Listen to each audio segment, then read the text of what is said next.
Yeah,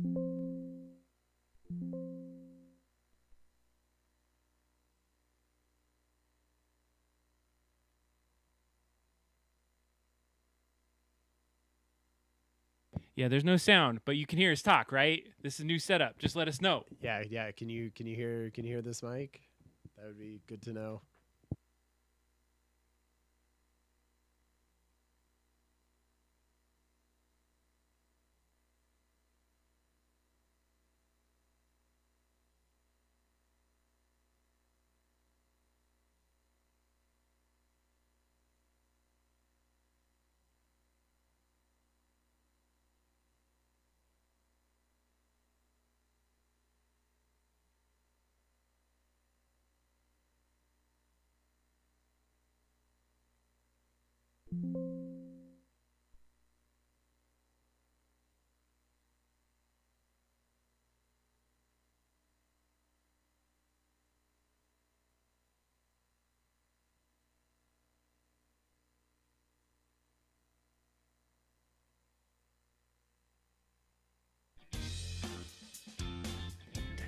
Da, da, da, da, da.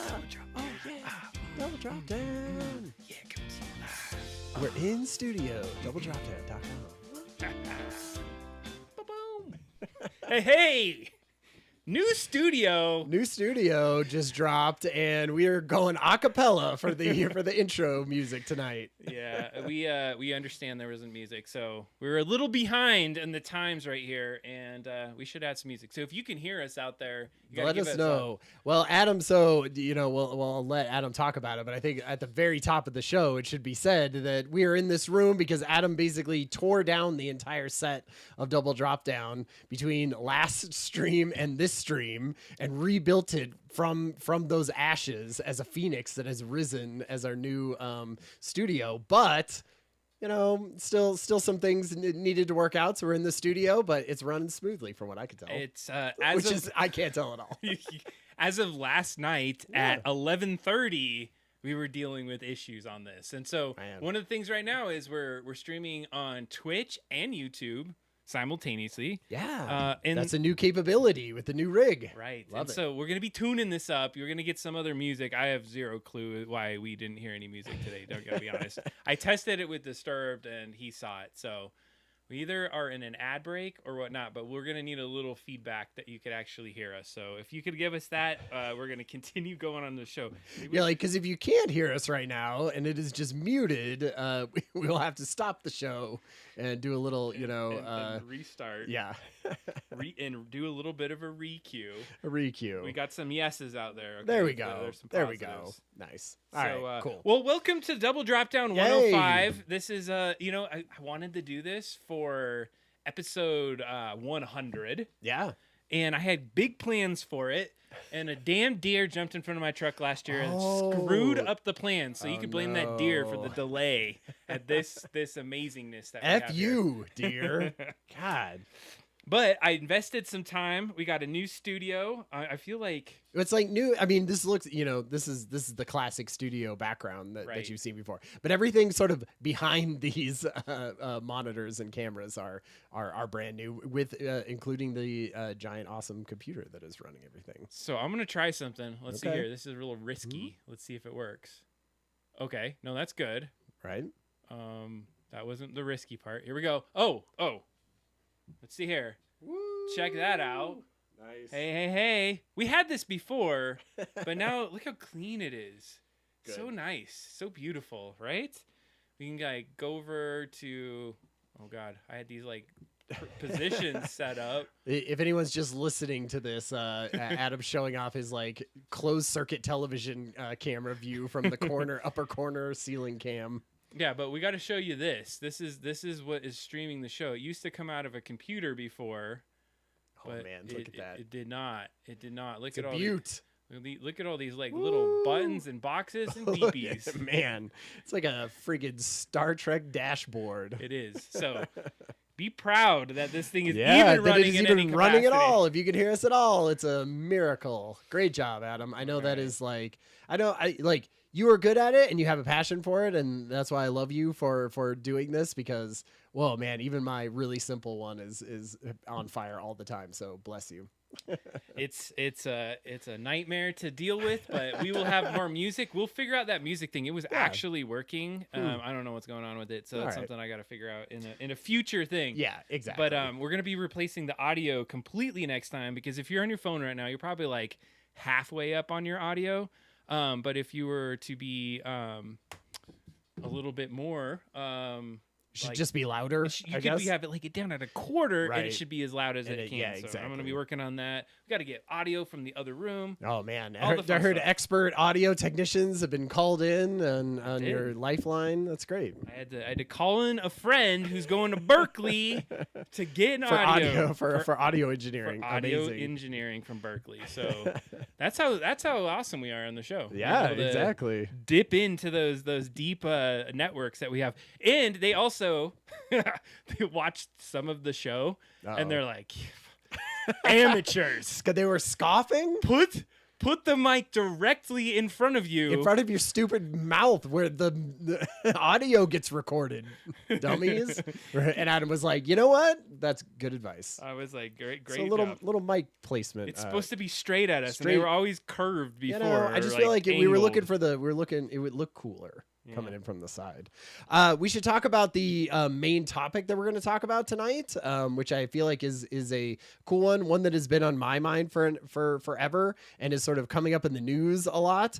So we're going to be diving into longevity, which is, this is a technology show, so we're going to try to look at sort of what the AI, what the new technology is. It's going to try to go a little bit beyond just sort of eating healthy and exercising, even though that comes up actually quite a bit in what is hot there. But we'll talk about where the technology is, sort of what super rich people in Silicon Valley are doing that are just the weird, crazy, extreme side of this, and sort of what is BS and what isn't.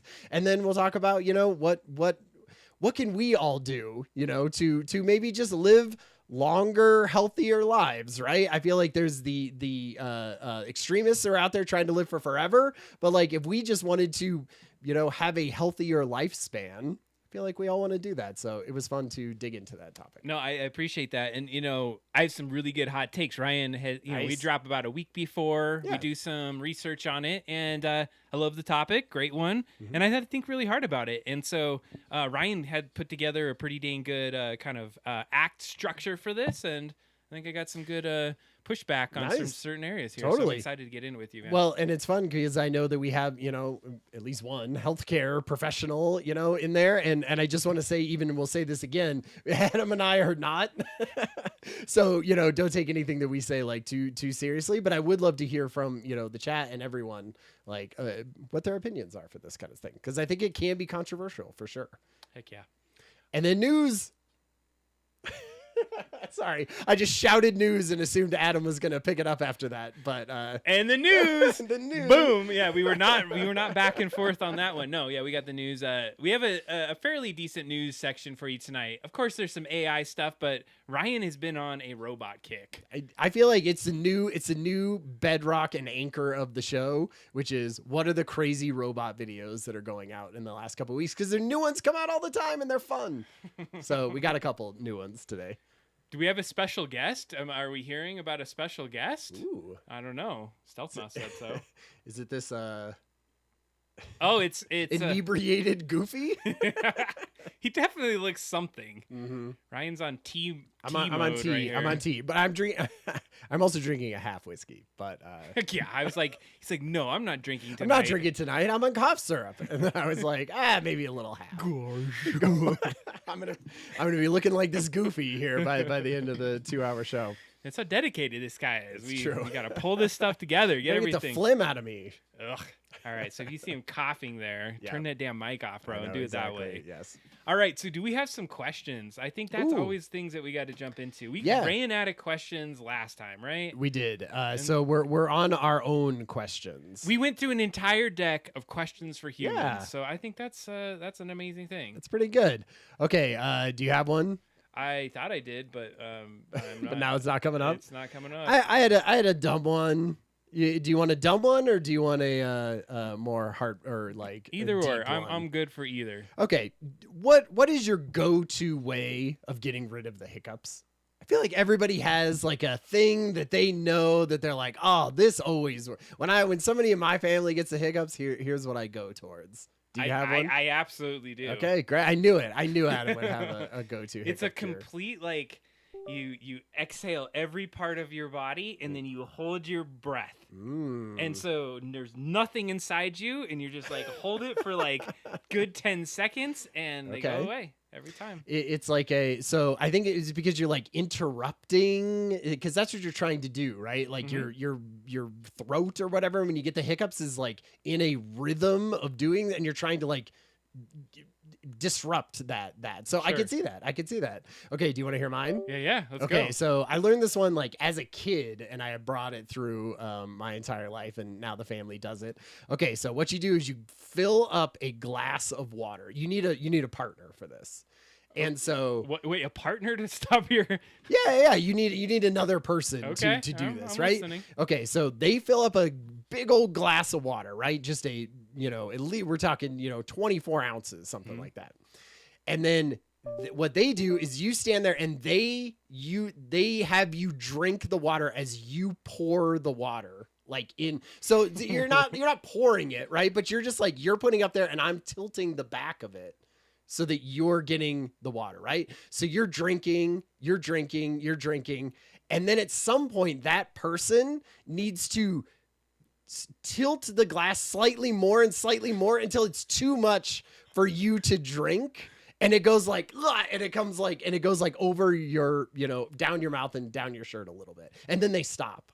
And the reason that it works every time is it's interrupting that diaphragm thing, but it's also like, yeah, that's what I'm saying. No. I mean, it's not that dramatic. It's sounding more dramatic than it is. But like what it does is then it like interrupt and it like freaks you out a little bit. And you know how scaring is supposed to do it? Like you can even know that it's coming, but it freaks you out a little bit. And so it does two things, I feel like there, and gets rid of the hiccups every time. So basically, just straight torture waterboarding. That is the most complex. I'm telling thing you, no, it's great. It's like it's a whole fun family thing now that we do, because like somebody will be like, I have the hiccups, and so my son will be like, all right, I'm filling up an entire thing and getting you to drink it anyway. I find that as a very difficult way to navigate that. But I will say almost everyone has like a different way of I have asked other people that and told that same story, and tons of people have like very different ways of getting rid of the hiccups. If you get so we have video game jump scares as that would be good. So you'd scare yourself. I like that. It's like a digital way of just scaring yourself where there's like a country road and then a zombie jumps up into the video or something. I love that. I find if you swear after every hiccup, there is no effect. Well, good to know. Oh, good man. to know. All right. Do you have a question for Human? I thought I did. Our Trello board died on us on the screen, so hopefully that's going to continue working. So we'll try that in a second. Okay. So let me see here. Yeah. Ooh, man, I got a lot of them out here that I haven't asked. What do you do when no one's around that makes you feel most like yourself? Most like myself. So like when no one's around.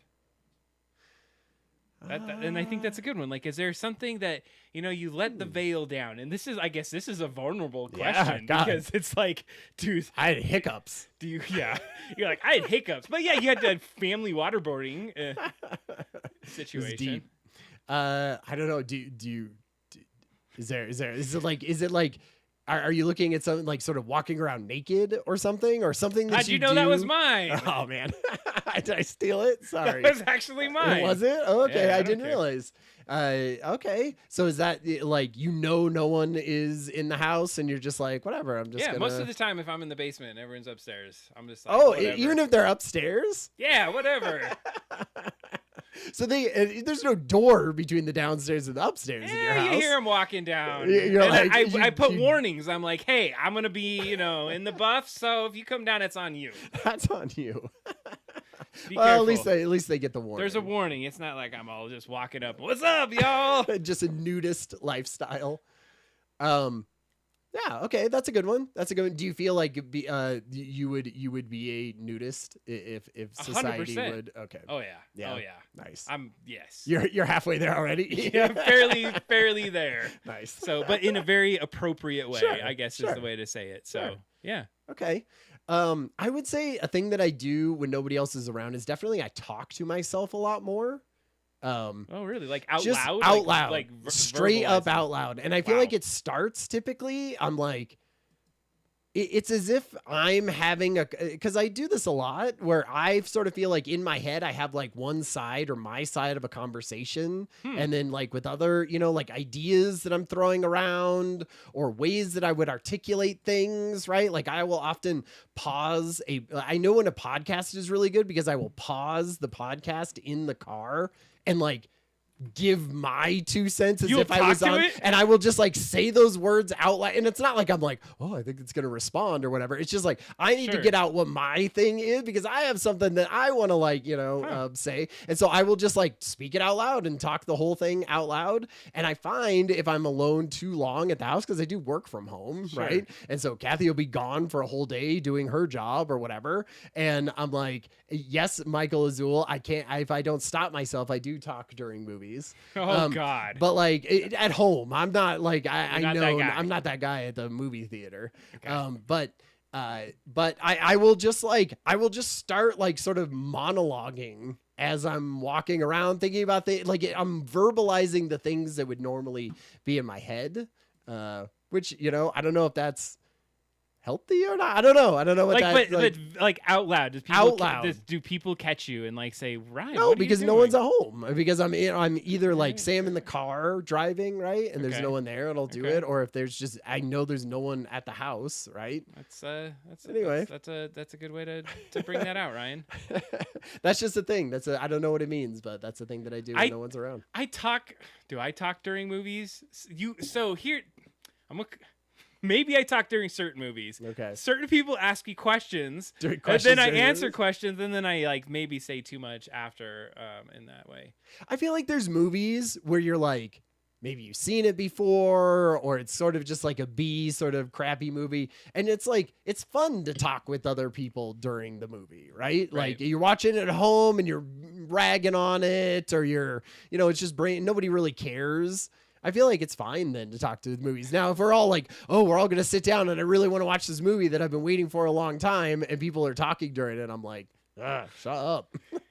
I only do that with you, Stealth Mouse. Ask you okay. questions and things like that because you said you've seen the movie. If I would not interrupt you otherwise, but I'm also very predictive of movies Oh, like you're trying to predict them? because I'm like, oh, this is gonna happen. The okay, one sure. thing that happened one time that was really funny is I was watching some rando movie I'd never seen before, and then I was almost Mystery Science Theatering it, and there's this moment this person's looking for a dog, and I was like, Fluffy, and then literally in the movie they're like, Fluffy. I was like, Nice. oh yeah, I predicted that. Yeah, like, I could write this. I'm sure that's lovely to sit around with, and because imagine most of the time you don't predict it.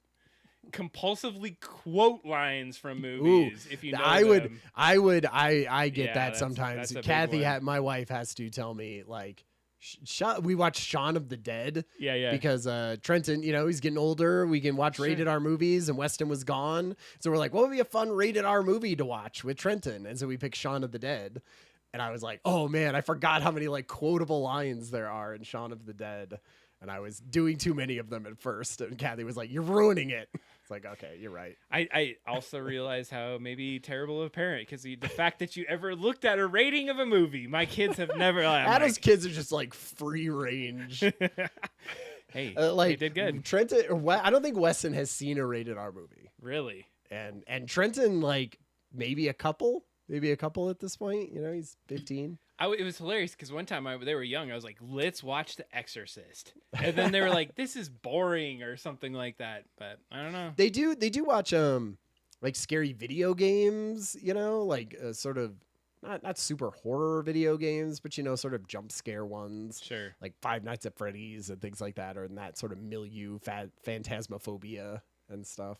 Anyway, hey, great questions. I like it. Yeah. So, all right, very vulnerable there. Yeah. All right. Nudity and talking to yourself. Sounds like some mental illness around here. All right, so for whatever reason, this browser is hating us tonight, and I'm really gonna let me make sure it actually plays the video. Okay, it plays the video. Thank goodness. Mike Azul didn't see a movie in theaters until he was a senior in high school. Man, is that because you didn't live near a theater, or That's a crazy one. Not? Oh, wow. Wow, what an amazing... Okay, so he just wrote in Crouching Tiger, Hidden Dragon was his first movie in the theater. What an amazing, introduction to the movie theaters. Wow. I went and saw that. I think I was in college. I took Kathy to see it. Parents were religious. But what does that have to do with sure. not going to the theaters? I'm curious. You couldn't see, Aladdin? That's, rated G. Super religious. Amish religious. Could be, right? Forbidden, he says. All right. Okay. Yeah. But movies were forbidden. All right. You know, I knew kids that couldn't watch The Simpsons and stuff. And yeah. I remember they banned Simpsons shirts in school. Man. That was a thing. God, how far we've come. That's right. Are we ready to get in the news? News time. We're gonna have to do our own little dances because I didn't put those in here yet. Good. Wait, sing the Sinatra version. It's the news. It's the news with Adam and Ryan. Bing. All right. Number one news story. What are we starting off with? Right to repair bill. Oh, that's right. The Colorado one. So this is actually. It's actually a good story. Totally. I feel like we've had a lot of rough ones in here. They can't all be fun robots dunking basketball videos. No. This one is Colorado's anti-repair bill. So there was an anti-repair bill. Yeah, because Colorado passed a repair bill. They the did. right to repair for electronics and phones, and they had to be able to provide manuals or something, and they had to it'd be reasonable to be able to repair items, which is great. I mean, it was a few years ago, right? And so basically this new bill came out and it was controversial. It was a bill that said in Colorado to undo some of the repair protections. Yeah. And it failed. The other one went through, nice. And so it's the landmark repair bill came in 2024. Yeah, and we're in a place now. Does that mean everyone's going to do all the things and Apple's going to give you all the schematics to their computers or the things? Maybe not, but it's definitely a win, and I'll take the win at this point. Well, because the nice thing about it is because sure, maybe you're not going to, get the manual to repair your iPhone or whatever like that, but someone could, and then they could help you repair your iPhone at a place or something.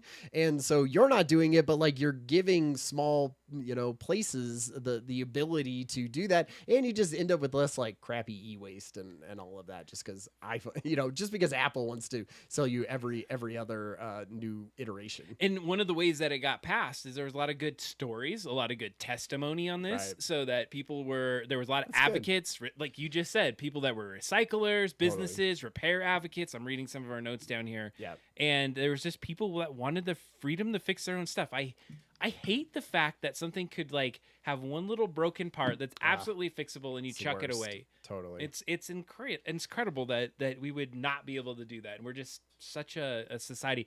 Now that reminds me, because not necessarily technology, but in the earlier 1930s when there's the Great Depression and those things, my aunt, and I think I've told this story on the stream before, had this table that was in her kitchen that she put 20 different covers on because they wanted to protect the furniture so they could pass it through the generations because the fact that money made a big deal, it was a big thing. And then of course Disturbed, if you're still out there, Sam Rose is the one that after 50 years of my aunt protecting this table and doing this, she passes away and I inherit the table, and then I play poker one night and I'm very nice on this table, and somebody puts in this poker chips on the table in the whole little container and they push it across the table. Just grinds a huge thing into it. It was amazing. It was the worst. Just Did you yell at him? I was absolutely distraught, and I was like, oh, my aunt, my great aunt just rolled over her in her grave. I was telling Adam before the show that we got a cool like lamp from the 70s, and it like has wobbly, or it has like glass parts to it, and it's, and I was like, normally we don't have nice things, but like children, this is a nice thing. If I just see footballs or baseballs getting thrown around in the living room around this thing, like I'm gonna be mad at you. And think of Ryan at that age. You're probably like, nuts to that, Dad. Yeah, exactly. Do whatever I want. I know. But no, my children are better than me when I was better. at their age. Laura put it out there. Even non-technical materials should be valued. I agree with that. Totally. Like, absolutely. Reclaiming wood. Oh, so many amazing things that you can do. It's coming back. There's a retro vibe coming back. Did you see those community events that they have where you just bring in stuff and get it repaired, and they just have like people who are just sort of handymen at things in the community, older guys probably, right? And they're just like, yeah. What about gals? So totally could totally be. And like you just bring in, you're like, hey, this Walkman used to work and I bought it and I think it's fun and I would like to have it work again. And you just bring in all sorts of stuff and they can fix it. It's cool. I love that. What I want to do, one of the things is if you take pallets, pallets have pretty cheap wood, but I've seen some cool things where people have like put it across their ceilings and made like a pallet ceiling and things like that. We made 2 greenhouses in our backyard from at the old Daffodil House from box springs, wood box springs. They just had them outside and they were just like, we strip off all the stuff and we just have the wood if you want the wood for anything. And so I brought like 15 of them home and made 2 greenhouses in our backyard with like plastic wrapping all over them. They lasted for forever. And then we got kicked out because the HOA said we built a shanty in our backyard. we lived in the boondocks there. They weren't telling me nothing. I could have raised a kid in those greenhouses. Oh God. All right, so right to repair. I think in a general sense we got a little off track, but that's okay. I think it's a good thing to talk about. So good thing. Repair your stuff. So go repair. Make sure.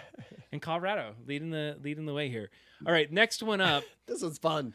Okay, so this got brought up in our Discord. If you're hanging out on the Discord and help me understand this. Okay, so this is a thing that I had heard. It came out in a couple of weeks, and it went around. Basically, OpenAI and ChatGPT had a bit of a goblin problem or a troll problem, or so, not in the literal sense or of a troll online, but basically what it was is like ChatGPT kept bringing up goblins like all the time. It would bring it up when it had to give you an ASCII drawing. It was coming up with metaphors around them. It was using them all the time in that.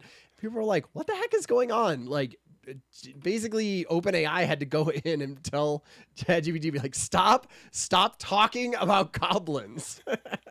Which I think is really fun. Like it got posted in the chat, like a whole article from OpenAI, which I feel like is really interesting to read if you actually want to go into the details of like how they thought about this and how they went about correcting it and everything. And long story short from that, basically they had a persona that they had tried to build into ChatGPT. They tried to build in lots of different ones, and it was sort of a nerdy persona. It was the nerd persona. And for some reason, part of that persona was about kind of, fantasy stuff or something with, trolls and goblins and things like that. And it must have been from the training, or it kept getting reinforced that was like quirky and fun. And so it just kept adding onto it and onto it and onto it until that was like its whole personality. It was talking, about goblins all the time. And so they had to go in and remove stuff, but it made me think. I mean, okay. Well, yeah, keep telling me. So it made me think. I was like, man, that's going to be important. Like, if they're just introducing things into there, and it's sort of like now it's talking about a weird thing, like that's going to be interesting in the future as these become more and more sophisticated, that it can get these weird quirks in them. But then I was like, it's kind of like a person. Like they get a weird quirk. They think about goblins a bunch. They get reinforced by that. And so they're talking about goblins all the time. And somebody has to go like, dude, you're talking about goblins too much. And then you sort of, correct yourself and you're like, okay, I won't do that as much. It's like sort of like a regular human personality. I mean, you're going for some AGI weirdness because Yeah, you're going to have the exactly. goblin. Just I want to take a little tea right now. What the hell is truly a goblin? Can somebody explain what a goblin is? It's like bigger than an orc, but smaller than a troll. Okay. Well, those are just like. But it's all fantasy stuff. So, like, what is it? I mean, anything. What's the difference between a goblin and a troll, though? Like, what makes a goblin, right? It's like smarter and smaller. Oh. And, like, the troll is like magic? a giant and dumb and, huge, Right. like, mallet, smashing people. I just like the word goblin. It's good. It's a good word. It's a good word. That's so offensive to goblins, trolls. It's like I'm sorry. All the goblins. There's some D&D players in here, and you're being right, mighty that's offensive true. right now. Exactly. You just half of our base just unsubscribed. Oh no! I'm getting canceled. All right. Yes, you are. Next one. All right, fair enough. Hey, we're doing good on time. We're doing good, but there are bangers in here that don't involve goblins. Hey, so I'm just curious. I want to keep feeding the goblin AI singularity. The more we talk about to. it, the more it just gets into the zeitgeist. And wait, it reminds me of a word that we haven't used in a little while. Gibber. Gibber, that's right. Gibber those goblins out of here, huh? Goblins talk through movies. I only talk to you during movies. I'm just never gonna talk to you at all. Just then. dead Fine. silence. It's like just taking notes. You ask me a question, I'll just stare at you like. That's a good way to handle it. Absolutely, just be completely extremist, one way or the other. One way or the other, just to show them. Governments took an AI model, looking at them prior to release. Have you heard of this one? Yeah, I mean, this is a big one. I think this is hits on some political pieces. Yeah, but the big story here is there was this new model that came out from OpenAI, or not OpenAI, Claude. Yep. And it was called Mythos. You may have heard of this. We talked about it last time. And it was so strong, so immense that it went in and started finding errors in code that had been like 20, 30 years old. And they were like, holy crap. This 0-day bugs. Like, but instantaneously, and there would be no way to keep up with it and figure out like how to patch all this stuff, how to prioritize this. It would create a massive amount of cybersecurity risk. Yeah. And so as that started to come out, and I feel like, I don't know, I feel like there's a little bit of BS on why the government would want to be in part of this. Oh, sure. Yeah. But they're saying now, the White House, they're saying they're considering a review process for advanced AI models before they go to the public. So ones with like cyber abilities. So if you think about it, there's a lot of cyber attacks. There's a lot of things happening. If you go look in the news right today, there might be something that you would see that's interesting happening that I will not talk about. But there is also there's a working group that they're trying to frontier.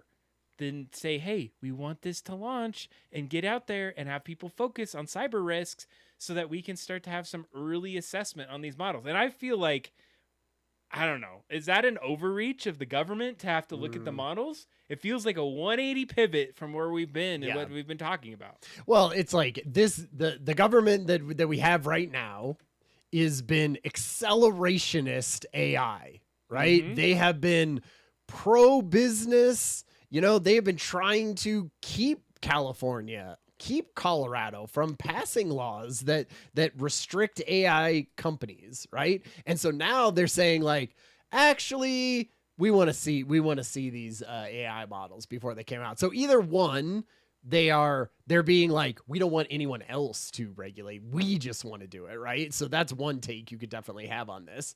The other take is that like, they saw the power of some of this like Anthropic Mythos model about finding hundreds of day zero bugs in software. And they probably have crappy software that could definitely get hacked with stuff like that.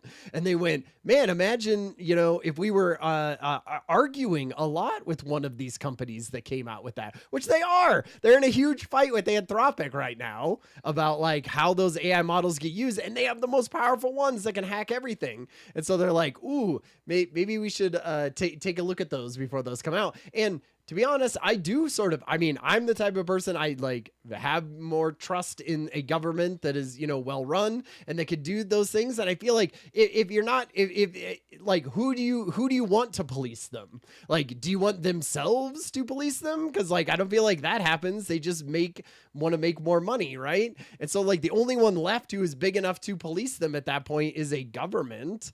And so I would say I think I'm highly skeptical that the expertise of our current government. I don't know if you've heard about some of the apps that they've been putting out lately and that crap. So is the only issue you have is the government that is in the government right now? So, like, you would be okay with this if it was a government that you particularly had voted for, perhaps? Not necessarily. Like, I feel like that number one, there's a risk because even it doesn't matter which government's there. It's like it's going to be so variable as to who's going to do it. So then that introduces bias. Yeah. Favoritism, they're going to go in there and look for certain things so that it outputs, whatever they want it to output. Is it better than no laws though? I don't know. This is where I get into that weird mode of because it's got to be trade-offs. There's not going to be one where both are happy and there's some great middle ground, I don't think. Like, it's sort of, you got to do... It slows something down. Maybe that would be the only benefit. But if they go in there, so like what happens? We shouldn't release that. And then what? Screw you. We're going to release it anyway. Like, what? Is there going to be legislation that says you can't do that? It has to go through this process, and then I mean, you could stop companies. You could stop companies from releasing things. I mean, there are things that you can't. Yeah, like there's companies can't release child pornography. Yeah, but we're not talking about that right now. But we're talking about something like that. You would say there's a thing that you have right now that is illegal to release because it is going to sow chaos. But how does it make the policy? Where does the policy come from? There's nothing that states you can't do that right now. So that you can't release something? Yeah, why would you not be able to release a tool like that?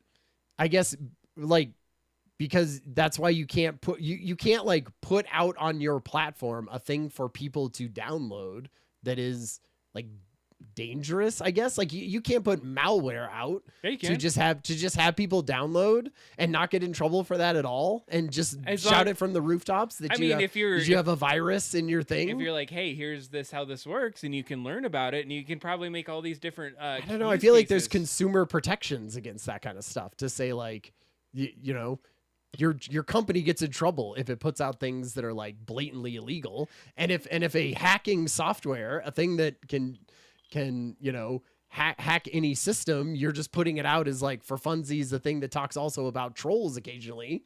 Like, I don't know if that's criminal negligence. That's criminal negligence. I like that. Right. Well, and this is funny. I feel I want to like sidebar quickly. Like this is what it felt like to talk back in the 90s when we didn't have something to go fact check ourselves. We're like, hey, is there a law? How is that thing? Is that a thing? I'm sure somebody could check it immediately and be like, all right, this is how it goes. But yeah, no, going back into the topic, I don't know. I feel like at this point there's somebody that sees, hey, there's a lot of power in AI. There's a lot of power in being able to release this. So we want to check it first to make sure that we can't use it in a way before it starts to go elsewhere. Yeah.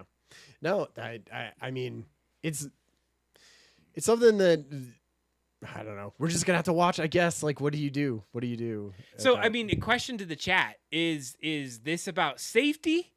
Do you feel like it's political control? Is it both? I mean, probably a little of both, but I'm curious. Like, would you decide? Like, would you want to have somebody decide? And like, what would dangerous? What would be? And I know we have to move on, but like, in your opinion, what would be like a better option if you could just have, if in a perfect world, what would it be like? A independent, outside, funded by something, not businesses, that like looks at AI models and decides whether or not they are like to the benefit of humanity to put out? I think it would be another AI. It'd be like an even smarter AI. or not smarter AI. Or not smarter, just whatever. Like you'd have to build some sort of exactly. Mike Azul says a UN inspector. Right? Like, which is sort of a bipartisan, there you go, outside, worldwide thing. Gosh, it'd be great if we had a government who even cared about the UN or any of those things. I feel like you just got that from the president game that you just did. So That's true. he's bringing in some good knowledge Policy, on this. yeah, exactly. Did you win the games? Mike Azul is an expert. If you go join the Discord here, he is a video or a board game fanatic. And man, I looked at that. I zoomed into a picture he just did. What was the game called? It was Mr. President, yeah. or it was pretty awesome. Okay. Anyways, good stuff here. Totally. All right. Fun to look at. Are we ready to go next one? Mr. Finally, President. Mr. President. Mr. President. This next one I have some affinity for, and I have some hot takes on. All and right. honestly, man, I'll talk about it. So the question is, should AI literacy should AI Easy literacy for you to say. be in school in the schools? And Right. and there's a bill that is now coming out. It's called Literacy in Future Technology. Sure, how fun. It's the LIFT AI Act. They love their anagrams. Yeah, they do. So it's a bipartisan bill, and what they're trying to say is that in K through 12, with the support of some of course, major AI companies, they want to, and some of those are the top ones, OpenAI, Google, Microsoft, they are proposing, they want to create this the schools and prepare students for the future in turning classrooms into almost like, I don't know if you would want to say it this way, but like pipelines into the tech industry, but then to build competencies in AI. And is this the right way to go? Is this the moment that we need to start to say AI and technology is an important competency to have in the classroom? Yeah, I mean, you are more in education than I am, so you'll probably have a more nuanced take of that. From me, from the outside, it just sort of seems like, well, AI is going to be huge. I don't think there's anyone denying that it is going to be a huge part of people's lives, and work that they do. It seems silly not to teach them things about it, right? We teach technology classes. Both my sons at high school and middle school have technology classes that teach them things. Feels like that, it seems like a disservice not to teach anybody about AI before, they're thrown out into the workforce. I think that it's AI maybe just too narrow. It's like it's the buzzword, but it's like technology skills, literacy in technology. And so I think that it's like going back to teaching the internet or computer skills or coding has been the next things. And so I think there's a little skepticism. They're saying, oh, we just want Silicon Valley to start to feed their AI systems and get everyone there to go purchase them and do that. But I feel like this is a disruptor. This is a big change to how we're going to navigate our future with AI. And so having competencies is a big piece of it. And so I had this conversation. I recently went to a conference. And this conference, I did a presentation. on AI. Yeah. And one of the big pieces about it was I started by having conversations across the institution that I work. And so I met with a lot of these deans and these leaders in education. And of course, AI has been out for a while. There was a lot of pushback and saying, like, is AI, the thing? How are we going to stop it? How are we going to look at it? And so that happened, right? Well, I go in and I just have normal conversations. Yeah, I'm the IT guy. And the very first thing I typically say is like, I'm not here to talk about IT today. I just want to understand like what you're doing. How can we support? What's your goals? Really understand like the business needs that are happening in the school. Every single person that I talked to brought up AI in their own. And every single person brought up AI in a way that talked about it from a different angle than I expected.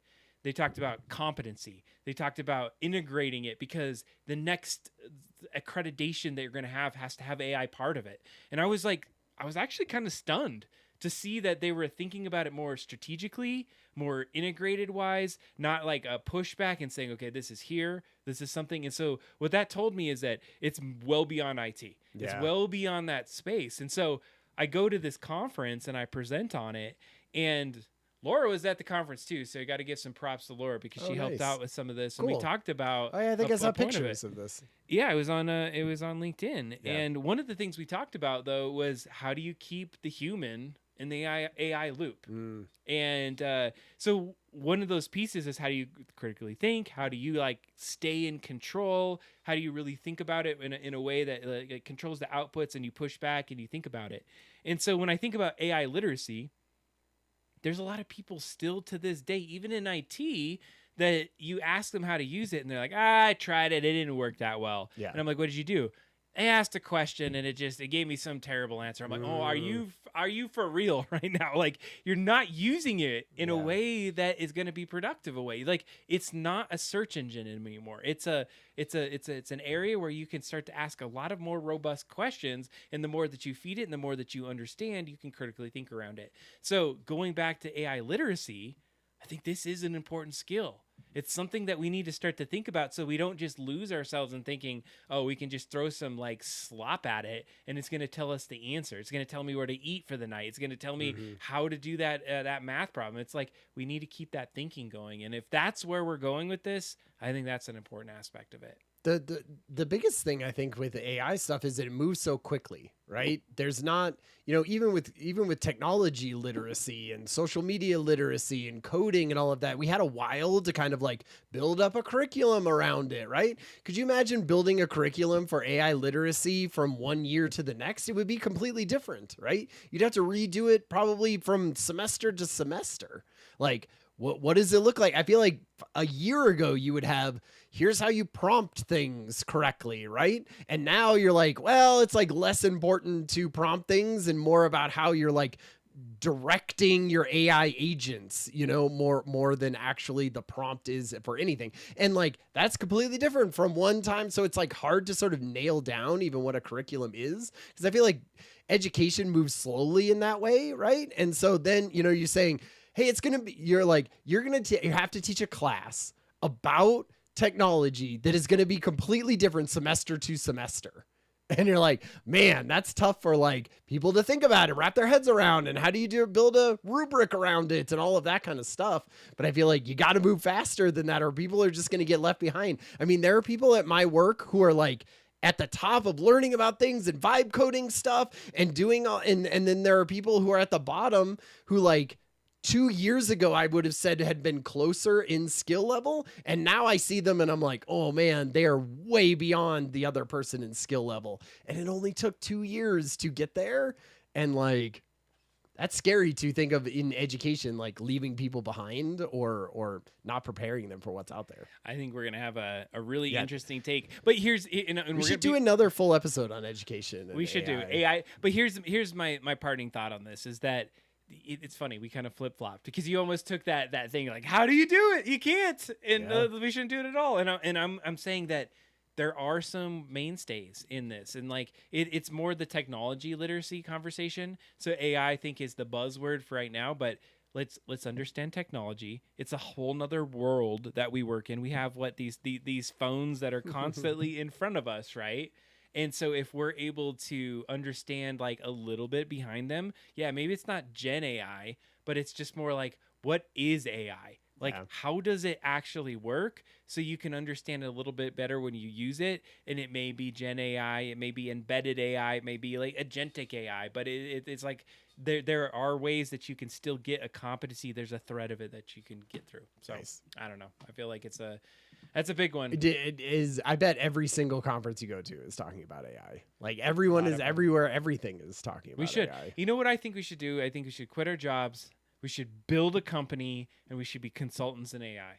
Nice. Honestly, I feel like we could do that. We'd be good at it. Consulting companies, I guess. I think you could just build a package. Here's our business plan. We go out there, and anybody You've thought of this, obviously. Anyone, absolutely. So anybody in the stream tonight, you're part of your business partners. Welcome to the welcome to the business. So we start the business where we go out and we say we're going to help educate. We're going to help work with you to develop and employ AIs at your organization. We're going to work with your staff or whoever is going to be there to use them appropriately. appropriately in a way and we're going to like align it with your business objectives, and we're going to show you some growth plans and literacy plans. Nice. And we're able to build it out. I think it's something that we can absolutely do. Boom. Put it on the books. It's there. It's the Double Drop Down Consultancy Agency. Double Drop Down LLC coming to you soon. Honestly, I'm gonna open that. It's coming. All right, it's happening. Sweet. I just love this next name of this one. It's called Pod Slop. Pod Slop. Give me a Pod Slop shirt. All right, we should get that because we're like, you know what? I'll let me start it, then I'm gonna pass it to you because I've been yapping too long. I need to take a drink of water.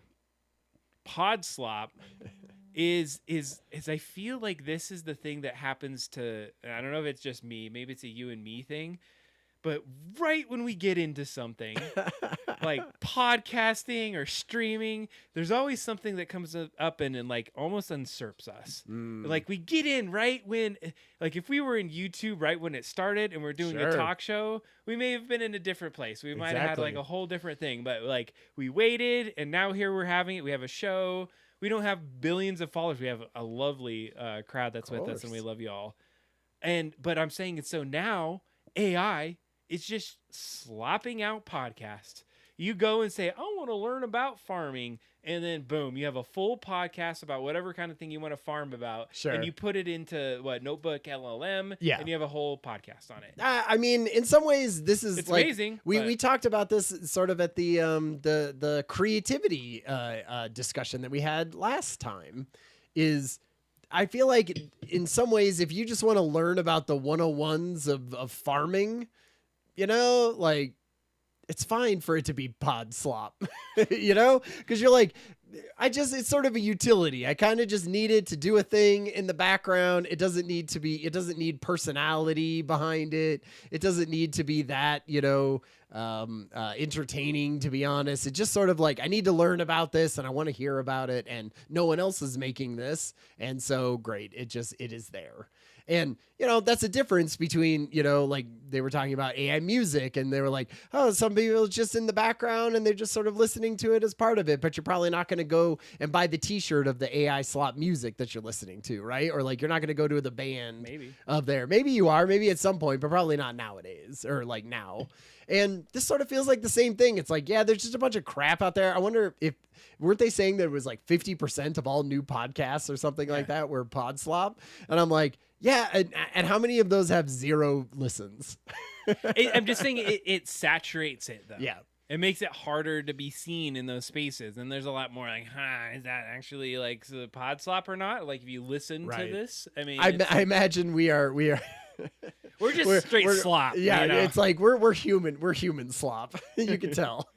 You know what might be going for us is that we're scrappy and we're not perfect. We're rough around the edges. Not every word is my perspicacity isn't there all the time. Oh man, you had to use that word. I love it. Help me get perspicacity in my vocabulary. Exactly. What's that mean? Perspicacity means like your ability to come up with the right thing to say at the right moment. Ooh, I love that. Yeah. I'm going to use my perspicacity. Perspicacity. Perspicacity. I learned it from The Simpsons. Of course you did. Lisa Simpson said it. That is a completely cromulent word, my friend. Yeah, exactly. It biggins the hell out of me. All right, next up. What do we got? Yeah, because we're getting close. We got to get to the main event tonight. Oh man, we're getting into robot territory here. Oh crap! Do we have a video on this? Or no, we don't. No, we could just talk about it. Basically, robots have been getting better. We've been talking about it. We usually have a fun video to share. We will today too. But hopefully, the thing with robots is, in a lot of ways, what I want robots to be used for is for the types of jobs, that are the loudest and most dangerous, and the jobs that we don't really want people doing because it could injure them, right? And part of that is, one of the ways is garbage collection, like separating out recycling from other garbage so that we can recycle more. But like, nobody wants that job that's like not necessarily like a great job for your back, and for, it's like super repetitive and all of that, right? But you need those, like, you need your depth perception. You need to be able to look at things. You need to be able to pick it up with your, like, dexterous hands. And this Chinese, I think it's a Chinese company, was basically saying that like, hey, they sort of figured that out. They like, they have one of those robots that's sort of the top half with the arms, and it's got lots of sensors, and it can go in and it can start, taking out recycling off of a conveyor belt as it goes by and picking out the recycling and leaving the garbage. And I was like, man, that would be so much better. Imagine if everyone could just throw away all their garbage, but a robot, because we could, manufacture 50 robots to pick it all out for every neighborhood. We'd be recycling so much more and reusing that. And, it's sort of a job that, necessarily we think is a super great one for society. So I like the concept. I would like it even more if the robots had to like somehow find the right things to power themselves so that because you're like, we just recycled all this, but it took us how much coal to recycle to do that recycle. No, but I think there's a lot of hot takes I have on this, because this is what we fear, right? It's like moving into industrial jobs. It's starting to take people's positions away. And we're getting into a position where we're going to have this weird robotic future, and people aren't going to be having these. Like, to what you just said, somebody I think doesn't want their back hurting or whatnot, but it puts food on their family's table. Yeah, exactly. Like, what are they doing? You can't go and tell them like, oh, go out and be social media managers. No. There needs to be sort of a lower level of job that those that they could do. But I also don't want people to necessarily like.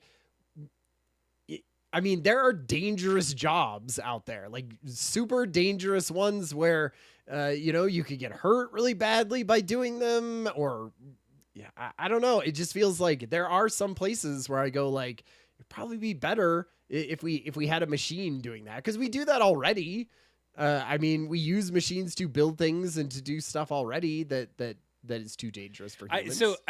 I agree, and this is where I get to this weird zone in my brain, because I know myself, but then I know maybe how I've seen other things. And so I will meticulously throw a corner ripped off piece of cardboard in the recycle. Right. And we will take cans from the thing, and if there's no recycling, I put them in my bag and take them home and throw them into our own recycling. And then I pass a freaking distribution company, and they're just shoving trash into like a thing that's like more recycling than I would do in a year. Yeah. And so I just feel like there's like, if it's recycling or something, like it would create bad habits. We'd just be like throwing crap in there and like, the robots are going to sort that crap, or like we're going to be lazier and we're not going to be mindful about some of those next pieces. And it also makes me think, like, we've been talking about the big jobs, the knowledge jobs, and the AI. Like, there's these multiple battlegrounds happening in different layers of our society. Yeah. Think about all those jobs you just described, the ones that are harder, physical labor, hot, noisy, dusty. There's people that are like, oh my God, like, the safety is going to be so much. We won't have to pay out on all this like hurt things. They'll work 24/7. If we put in like top half robot buddy, that's going to do all this stuff for us. And I don't know. I think we're going to get into a really dystopian type of future. I guess the opposite way though is like you have children in coal mines, right? Like you need stuff to be done, and you need people to do them. Like I want people to be, now if this is an economy thing and it's like, okay, we have to pay those people something and we need them to do things, but like I want them to be doing safe, normal jobs. And like maybe it's just, those jobs probably pay a lot, or maybe they pay more because they're dangerous, but I don't know if that's necessarily a great way to or they just but that's the thing, is I don't know if I think that's going to be different. Then we're going to like, how do we pay people less? And then there's too many damn people in the world to be able to pay, and we're going to be in a really rough off spot. Yeah, I mean, this is where you talk about UBI and all of that kind of stuff. Which we don't have to go down that rabbit hole. We do not. All right, I'm going to try to do this. Let me like cross my fingers and hope. Oh, It's it did it. working. Wait, do we have us? We have us. And us. Let's see. Can we opaque us? Oh, we do. Wow. I mean, something's working. working. We don't have audio on this one. Ryan, walk us through what we're watching right here. So this is the main robot video of the whole night. I just thought it was really, this is sort of a montage for people who aren't seeing this, like a robot, and they're trying to show off the dexterity of the hands. Jeez. And so what it's doing is it's doing some things that's like cooking an omelet. It's using pipettes in sort of a like scientific, setting. It's not even scientific. That's just like normal hospital work. If we were hearing this in the background, like it's basically playing the piano the entire time. So it's, it's just on a piano and it's playing the piano with its fingers. It has, what I would say is sort of normal 5 fingers and a thumb. It like sort of looks like a human hand in that sense. But if you'll see even how it's using now, like it sort of sometimes uses its hand in a non-human way, like grabbing multiple things in between multiple fingers. I do that all the time. I mean, sure, but it's not like your normal, like thing to use my toes too. Exactly. When you're just naked walking around your house. Hell, I do. Hell yeah, I do. Well, at least it's only those appendages that are picking things up. You don't know. Heyo. So anyway, so in this video, it's like it's making an omelet, it's cutting up the tomatoes, it's sort of making a smoothie, it's wrapping cords. I think it's trying to show that like, hey, this is a thing that has the mobility of hand to to do more advanced things than we've seen before. I will say it does look a little creepy. It looks like a black gloved, robot hand, which is a little weird. And it's saying it's running autonomously, and this is 1x speed. So this is real time. How, because sometimes they'll show them sped up 10 times or something. Right. But yeah, I mean, I feel like it looks pretty good. Like, I could see some of this technology being used for stuff like this. I mean, it's still a little slow. It still feels a little like the area that it needs to work in needs to be very set up for this robot. It's not working in a fast-paced kitchen, say, or it's not working in a messy house. It's working in a very set up thing. And it cut up those tomatoes. Like, who wants tomatoes like that in their omelet? Like giant chunks of tomato. Some people like the tomatoes, I guess, but I want them cut up like diced. I want diced tomatoes, not giant chunks of tomato. It's like quarter of a tomato. Yeah. So obviously it's not there yet, but I mean, that's a hell of a lot better. Like it's sprinkling in salt, it's doing a pinch of salt into it. I feel like that's a lot better than yeah, exactly. It's because people are lazy sometimes with their dang tomatoes. Some people like the big fat chunky ones, but here's the deal. Okay, absolutely scary in a lot of ways. And one of the things that I think scares me the most is that was trained on other humans probably doing that. Oh yeah, totally. So I saw this this sweatshop video. And I don't know if you can, hopefully people aren't hearing this. I think there was audio earlier. Somebody said there was audio earlier, by the way. But if you think about it, there are people that have slaved away at doing their craft, and that's what trained that thing. So I saw this, I hate to call it a sweatshop, but that's what it literally looked like. There was a gazillion people, VR headsets, yeah, things on their hands, cameras looking at what they were doing, sewing stuff. And they were just sitting there doing that, and that was their thing. And I don't even think those individuals knew what the hell they were doing. Sure. Like, I think they were just like, okay, company wants me to wear this thing on my head, fine, whatever. And they were absolutely training themselves out of jobs. And and that's the hard part, is if somebody was like at your work right now, like, Ryan, we need you to wear this camera, we're not going to pay you, you're fired. You'd be like, that sucks. And did you see like Meta was doing that, like tracking every keystroke from employees so that they could train the AI on what keystrokes went into doing those jobs?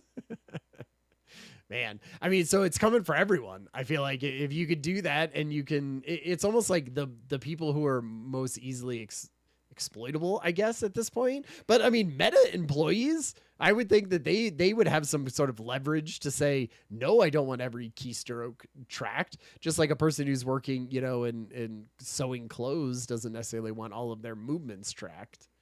I don't know. All I would say is that I'm not I'm not okay with how it's being done. Yeah. Like if we were doing it because we're going to train to make sure people aren't doing dangerous jobs, awesome. Yeah. But I feel it's like we're going to do this to hire less people so we can boost that 10 times shareholder profit. Exactly, right? We get 10x this shit. Ugh. Okay, here's a fun robot though. Yeah, tell me about this one, Ryan. So this came out a couple days ago, and what this is, the guy who creeping built me out. I'm telling you that much. Yep. I was doing this is the creepy robot version one. The creator of like iRobot and Roomba and stuff like that, he's has a new product, and what it is it's a sort of four-legged companion called a familiar, which is has Japanese anime things going with it, and it's sort of a quadruped kind of dog / bear thing that can articulate, like moves in 48 different spots and stuff like that, and it can kind of like wiggle around, and it has an internal GPT like built into it, and so it sort of runs its own large language model inside of it.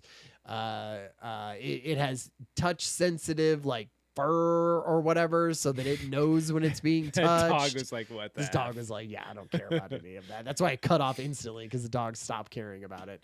But it's one of those things where it's like they have said in the past, I feel like I'm very pro like robot and AI in this episode, but like they have said in the past that like, say you were like an older person and they bring you something that is even like close to an animal that like talks or not even talks with you, but just sort of like is next to you and can interact with you, but then you don't have to clean up after it or do anything. You just sort of have to plug it in. It like helps with wellness of that kind of stuff. I can sort of see that. This one doesn't, I don't know. I feel like it's white, and so it's going to look like dirty all the time. It doesn't move very well, I don't think. I feel like it's trying to look sort of realistic like a dog or a cat, but like I don't feel like it, like this kid or this person hugging it, I feel like it doesn't feel like a fluffy cool animal. It feels like a weird robot in a like skin. I would say that, I mean, I can get past that because you could go skin it and whatever the hell you want. I guess right? That's true. That would be my hot take on it, but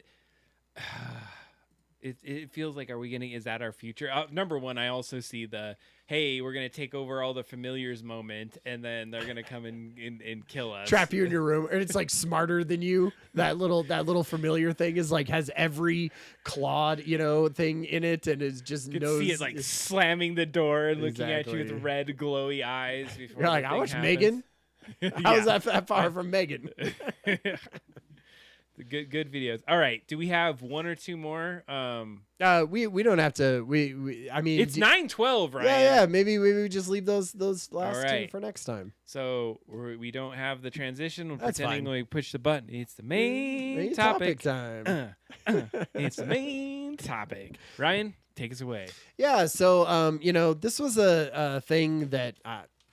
Like we talked about it at the beginning, we're going to be talking about longevity, sort of, not only lifespan, but also health span, like those are sort of two different things. Like lifespan is just literally how like long you are living, right? Where health span is like, how long are you at a healthy, age of that? And nothing's broken, nothing's, like you can live your life in a healthy way.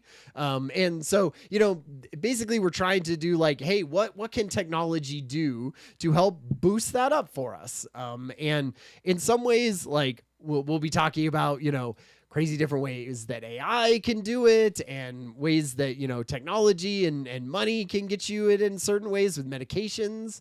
But we'll also be talking a little bit too about just sort of the nuts and bolts stuff of living your life and being able to like live healthier now that we have more knowledge about how our bodies work. And so, and to me, I mean, I don't know. I don't have any problem saying that I am 45 years old and I'm thinking about, like this is where you start like losing lots of muscle mass in you. Like things are harder. I'm sore longer. And so I am thinking in my mind, like I want to be able to live and, be able to pick up grandchildren at 90 years old, right? How do I train myself now for that inevitable future, or that hopeful future that I'm at where I can still like be moving and doing things around. So this is a lot in the back of my mind.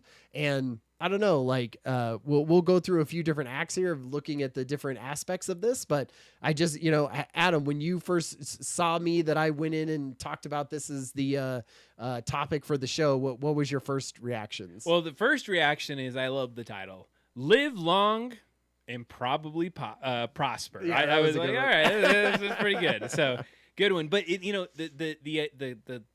the idea of the stream, the AI biohacks, or whether we're actually going to be able to live forever. It's like, it's very provocative. It's very like, hey, almost this is a problem we got to solve. Like death and mortality is something that we could just figure out. It's a disease that we could cure. We haven't got there. And so my first thing, I thought of a lot of the situations we've heard over time. I thought of a story that I had heard recently that somebody's like, somebody living today will live for like 500 years.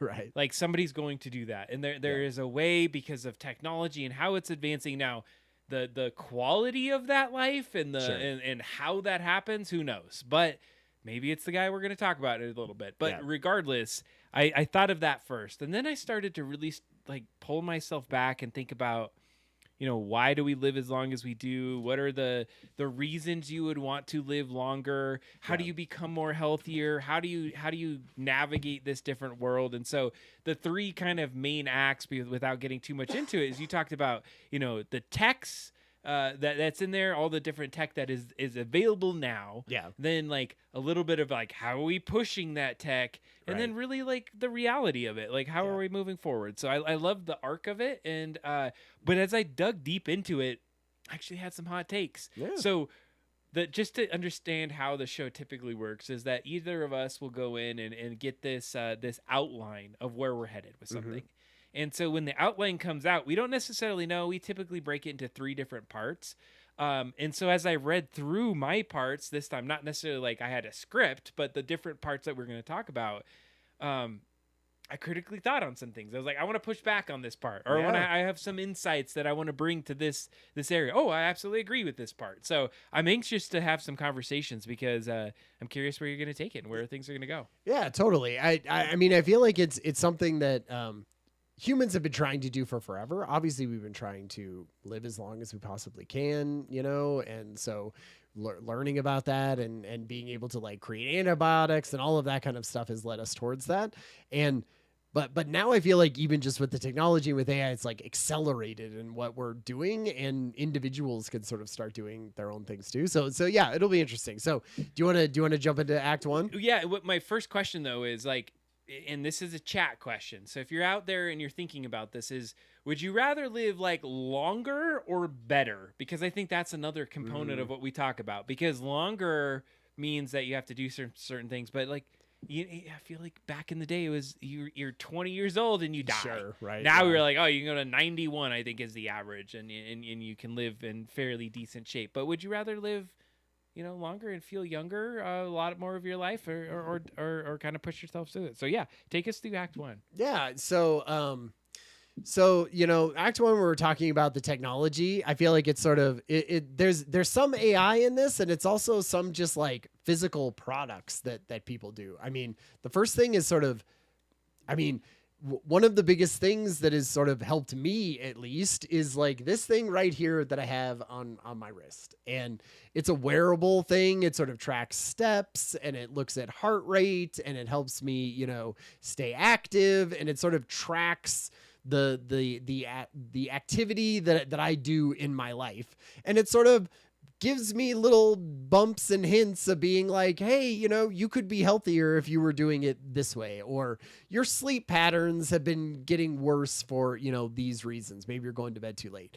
And so I feel like the wearables that we have now in our lives, like they really do. I mean, I don't know how much of it is actually translating into healthierness, but I always just feel like the more knowledge that you have about yourself, like sort of the better. I mean, tens of millions, hundreds of millions of people have trackers on them that are, showing those different things. And so I heard, I don't know if you'd heard about this, but like Apple is coming up with like a glucose monitoring system that is done like through the skin, like an optical glucose monitoring. And so what that means is like, apparently it works right now, but it's just not small enough to fit onto your wrist.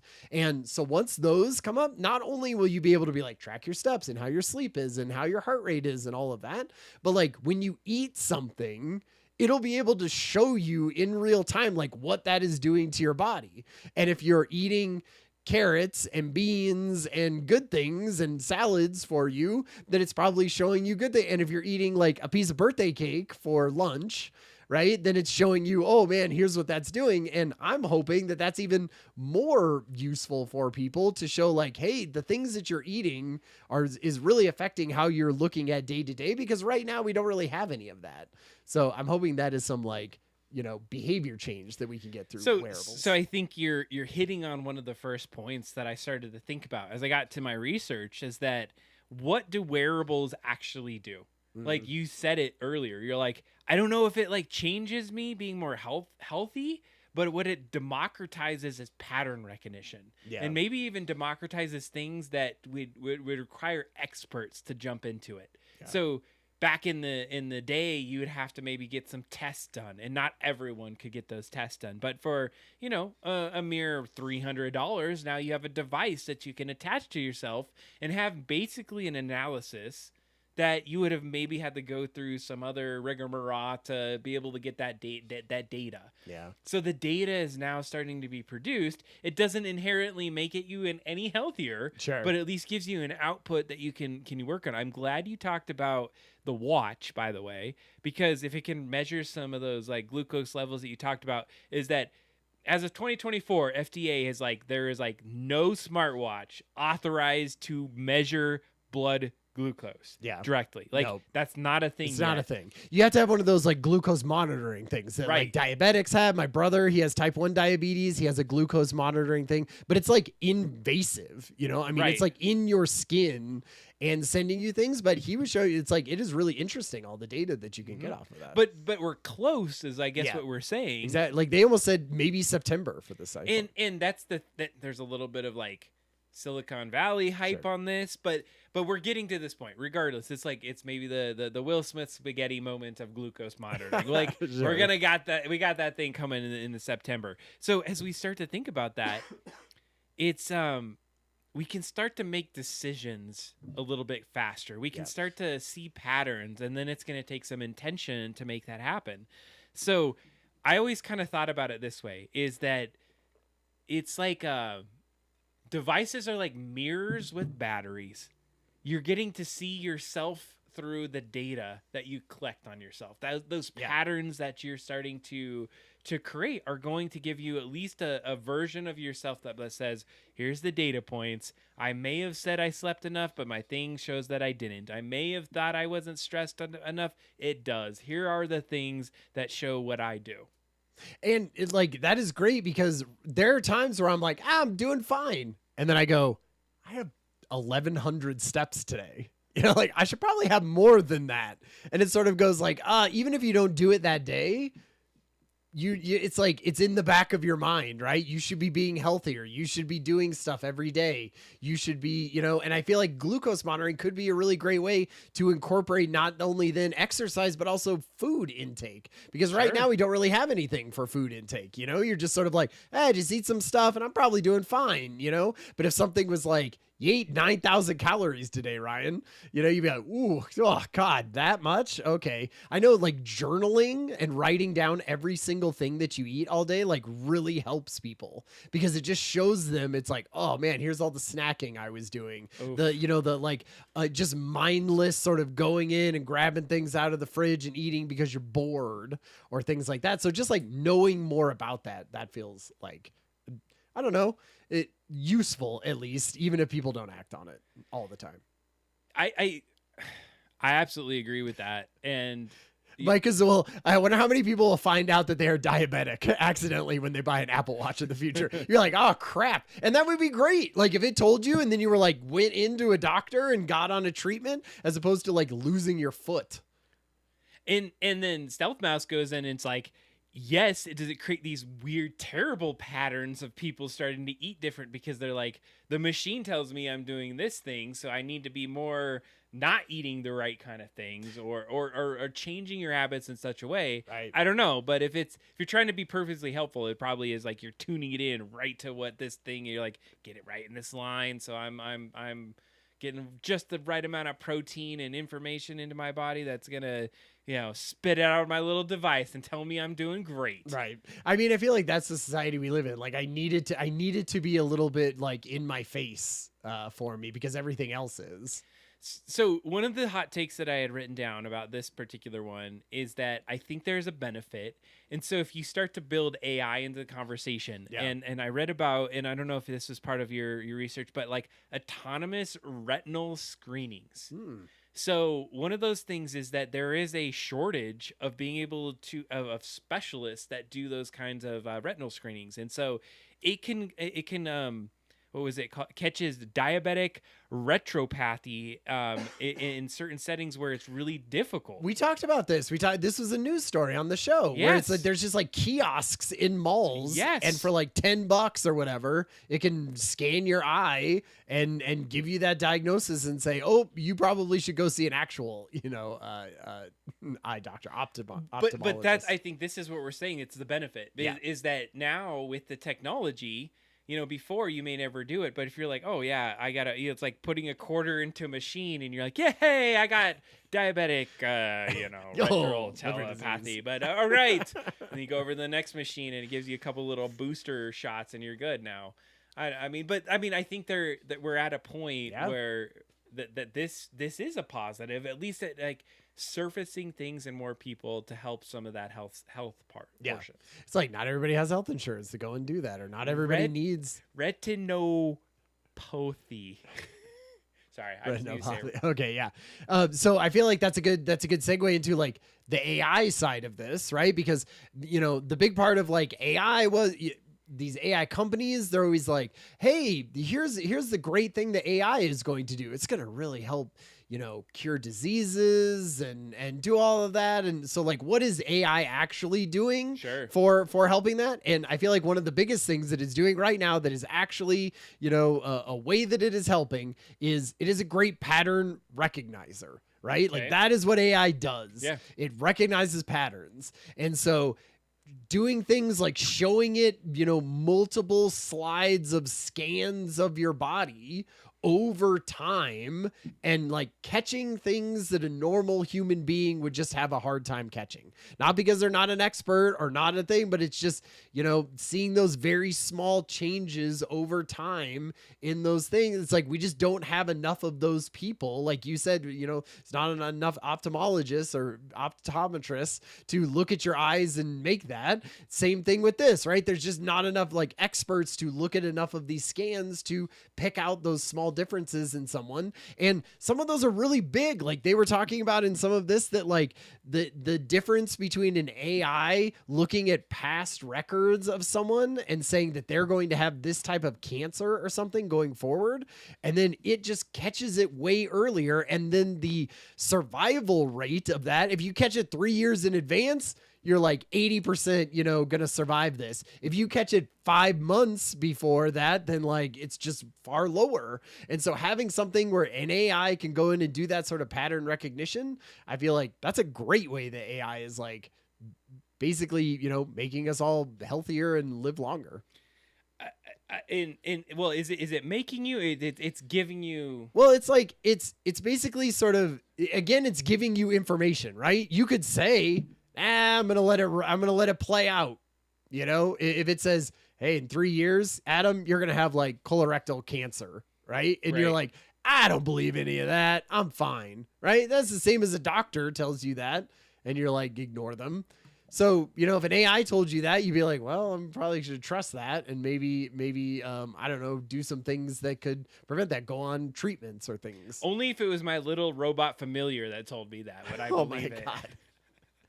It was like, Adam, you should have that mole checked out. It was rubbing his head.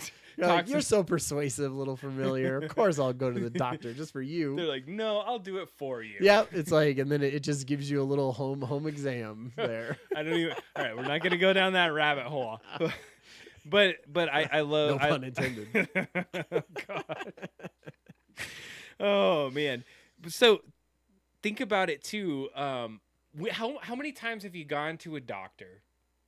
And this is maybe a chat question too. And you wait into a waiting room, you're sitting there, they come in for like 20 seconds, look at like something and on their computer for a moment, barely touch you and walk out of that room. Yep. It's like, does that experience feel any better than an AI that might actually be able to go and like give some sort of assessment on your actual physiology and what you have in yourself? Let some sensors on you more like regularly all the time, other than just like this, every so often, here's my annual check for 14 minutes. And then they go, how you feeling? And you go, I don't know, I feel okay. And they're like, all right, well, your tests seem okay or whatever. Or make sure not to, cholesterol's a little high. Watch out for some salt. And then you're out of there, right?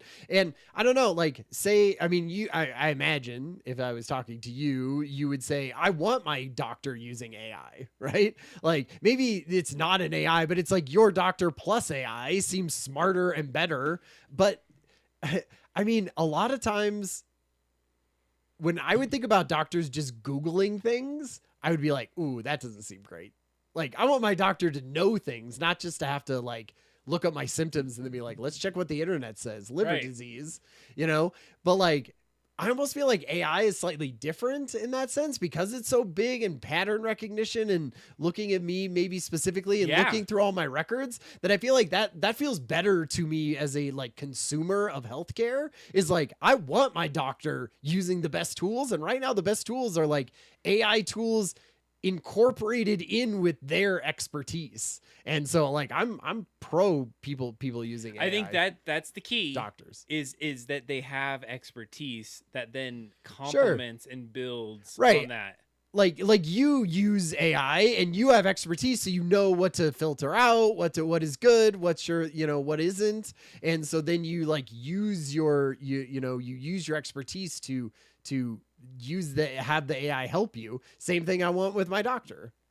So that's kind of where I'm thinking about is if you have AI models in the future sense that can then look at things and develop some sort of pattern. So one of the things I was talking about, like you're scanning millions of molecules, predicting which might slow or age or things like that. And you're able to do that quickly, like in days, or have those kind of things, like things that a doctor couldn't even do, or even a lot of like, take your blood, go look at under this, or whatever kind of test you might be able to do. And AI can at least say, okay, here's what we're seeing, here's the pattern recognition that surfaces the information that then makes some next decisions that a human can kind of step into the picture and say, well, here's all the other components around that, like really tie me down to why this decision might go forward one way or another. Like, I think that's what it is. I don't see it as just being like, boop boop, AI, tell me what this is. Oh, I'm just gonna yap it back at you is what it is. But it, like you said, it's a tool.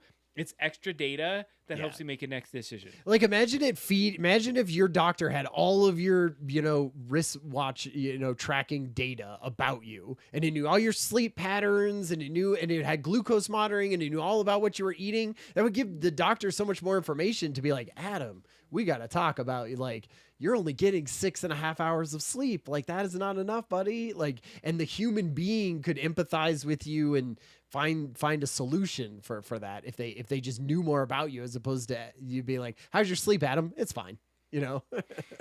I do think so. So the last side of this is like, I feel like the AI in sort of drug discovery. Yeah. Tell me about this. Is a huge one right now. I mean, like what's awesome is I feel like it's at the first stage of drug discovery, right? Which is, doing like what molecules go together that could be beneficial for us for, treating a particular type of disease, or even, like longevity or things like that.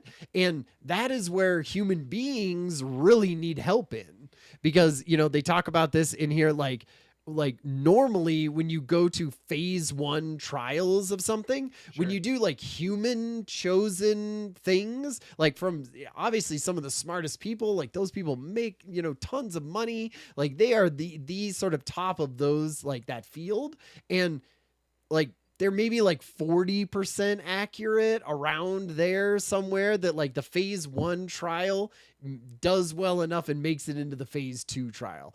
But when they use AI, it's like 70% or 80% that make it from the phase 1 trial into the phase 2 trial. And I was like, man, that is like, that level of it is so much better, that it can just sort of pick. And then I feel like where the bottleneck then comes in is, well, you actually have to try it on animals, and you have to do human tests, and you have to like make sure, it's not just software. You're not just making software. Right. So it can't like turn over like computer stuff can with AI. Like, we're still sort of the bottleneck of like your fleshy human being we have to try it out on it. But like, I mean, it just feels like that is we're going to start seeing the fruits of some of that like so soon, because it's just so much speeding up that process so much. So one of the stats that you had provided was that there are like 173 AI discovered drugs right now in trials, phase 1 trials, right? Phase 1.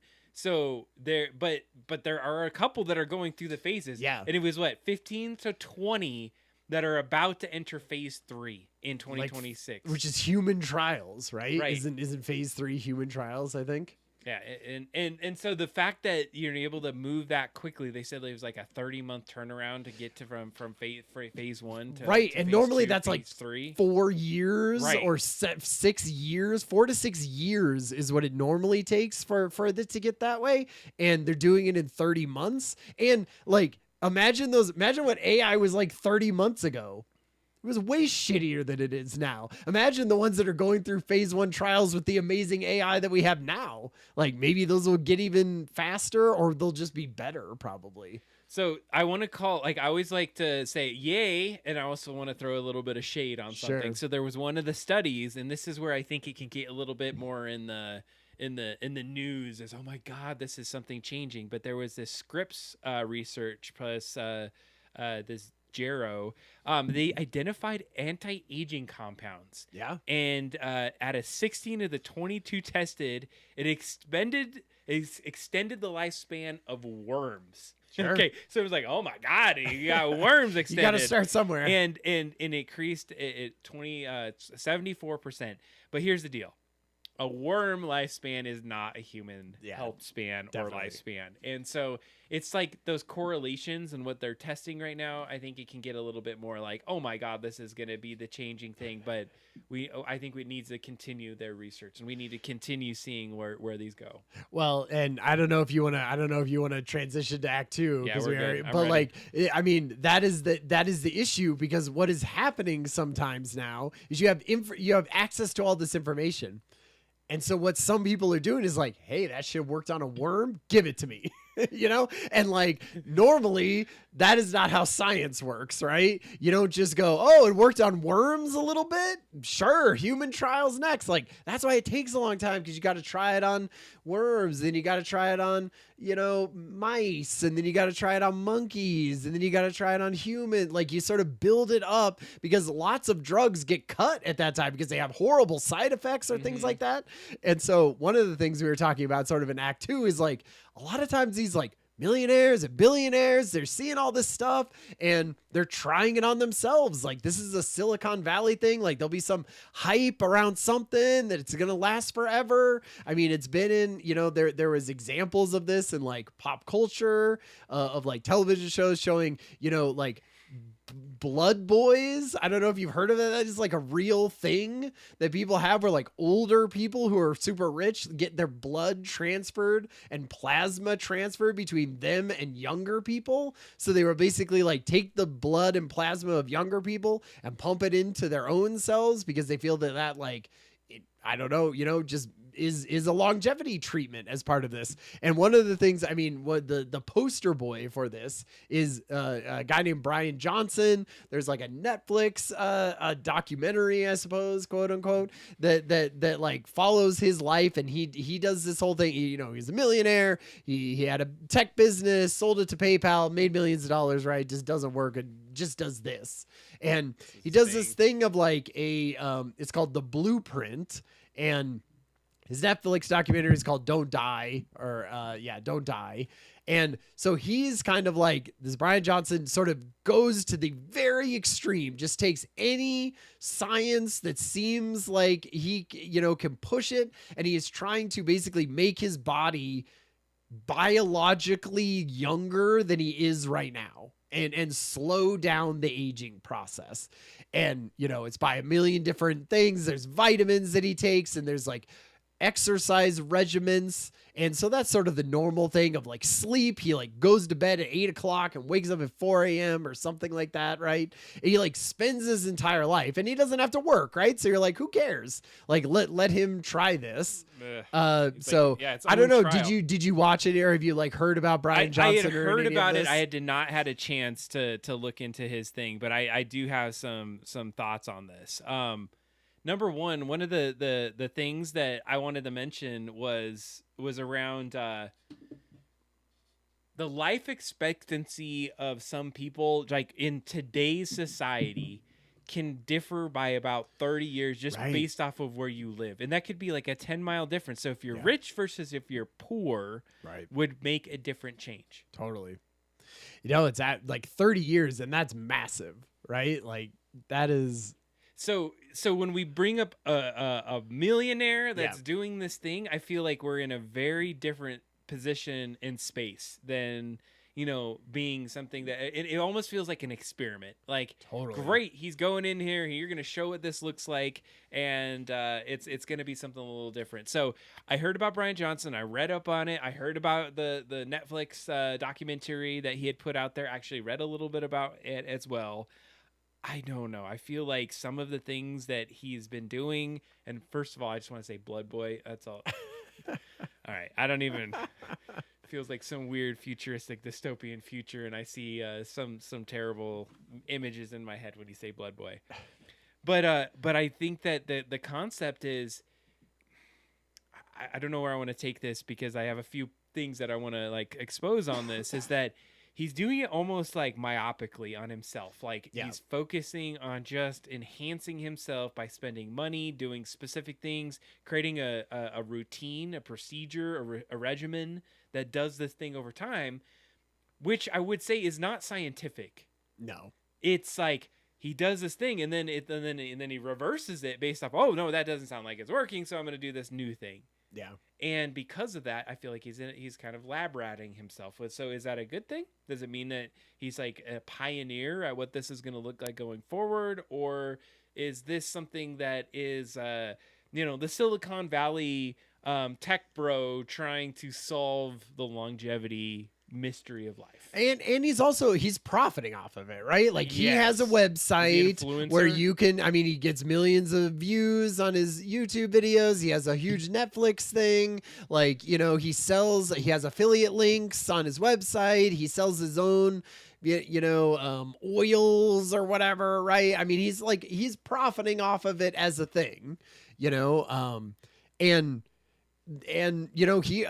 goes way beyond in the document, which I did watch the documentary. Yeah. Like he goes way beyond just sort of like lifestyle health things and having a ton of vitamins, right? Like, I mean, he did like gene therapy on himself. Like he, flew to a, unincorporated Costa Rican island or whatever, or South American island to like have, genetic like things pumped into him for like stuff. Like he's taking it to the extreme. Right.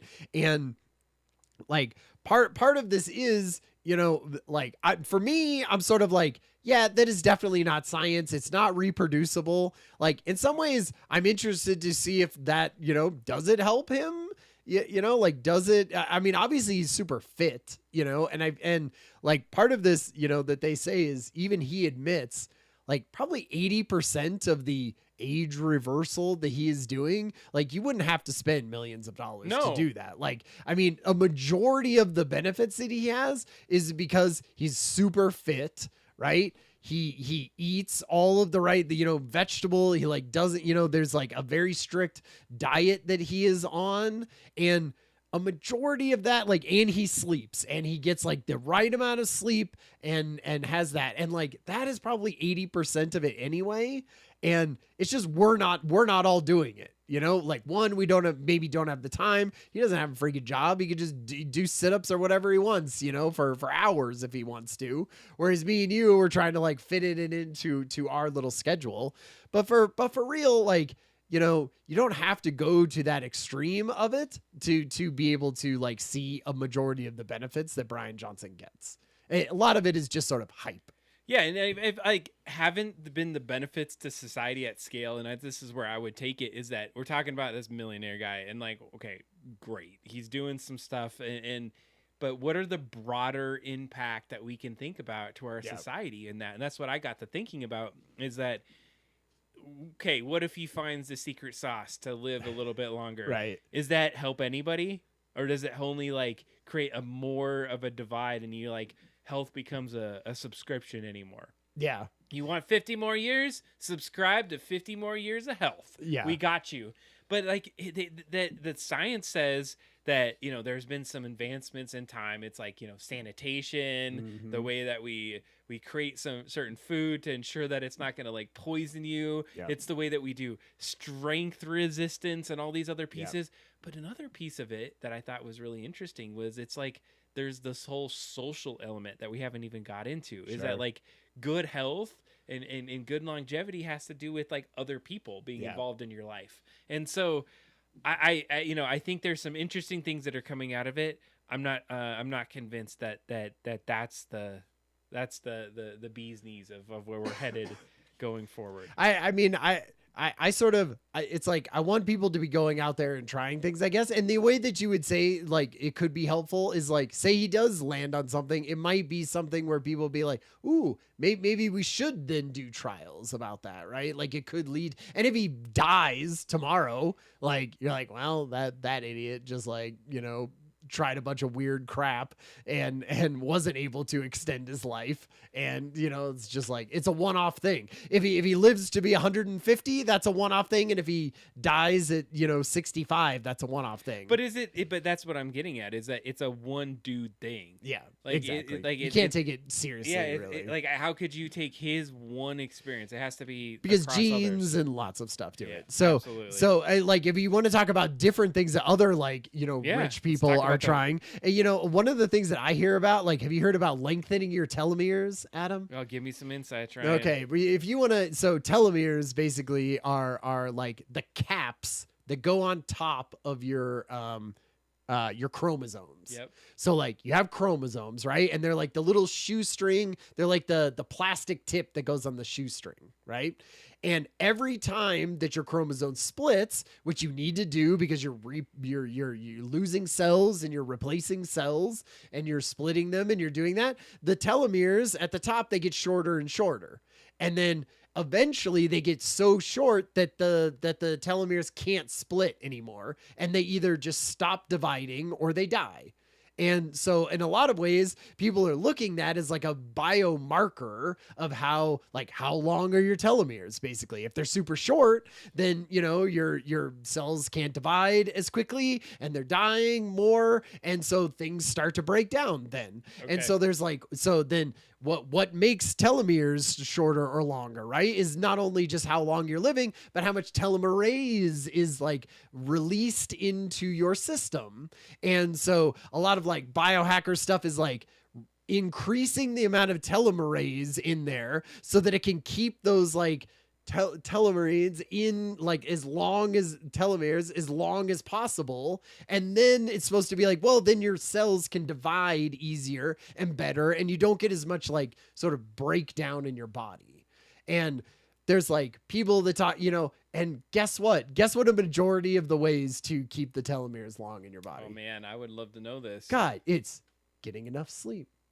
It's eating the right foods. it's exercising, and it's also low stress.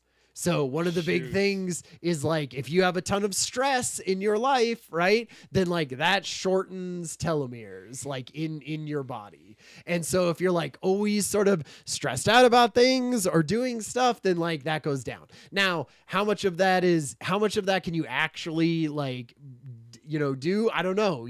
Like we know that stress reduces the health span of your life. Like we have known that for a little bit, but I feel like this shows that it's like really in there with like how bad is your like how are those telomeres affected by all of that in your life. So that is one thing that like people are trying to do. I don't know. Have you hadn't heard of that? Like, I mean, I had read through it, and I need to get some more Okay. conversation around what that was. So yeah, it's like the shorter you get, it's It's like just- an aging kind of. So the problem is, so let's say you have really long telomeres, right? Those cells can divide quicker and stuff. You know what also divides? You know what's the bad thing that does when cells divide quickly?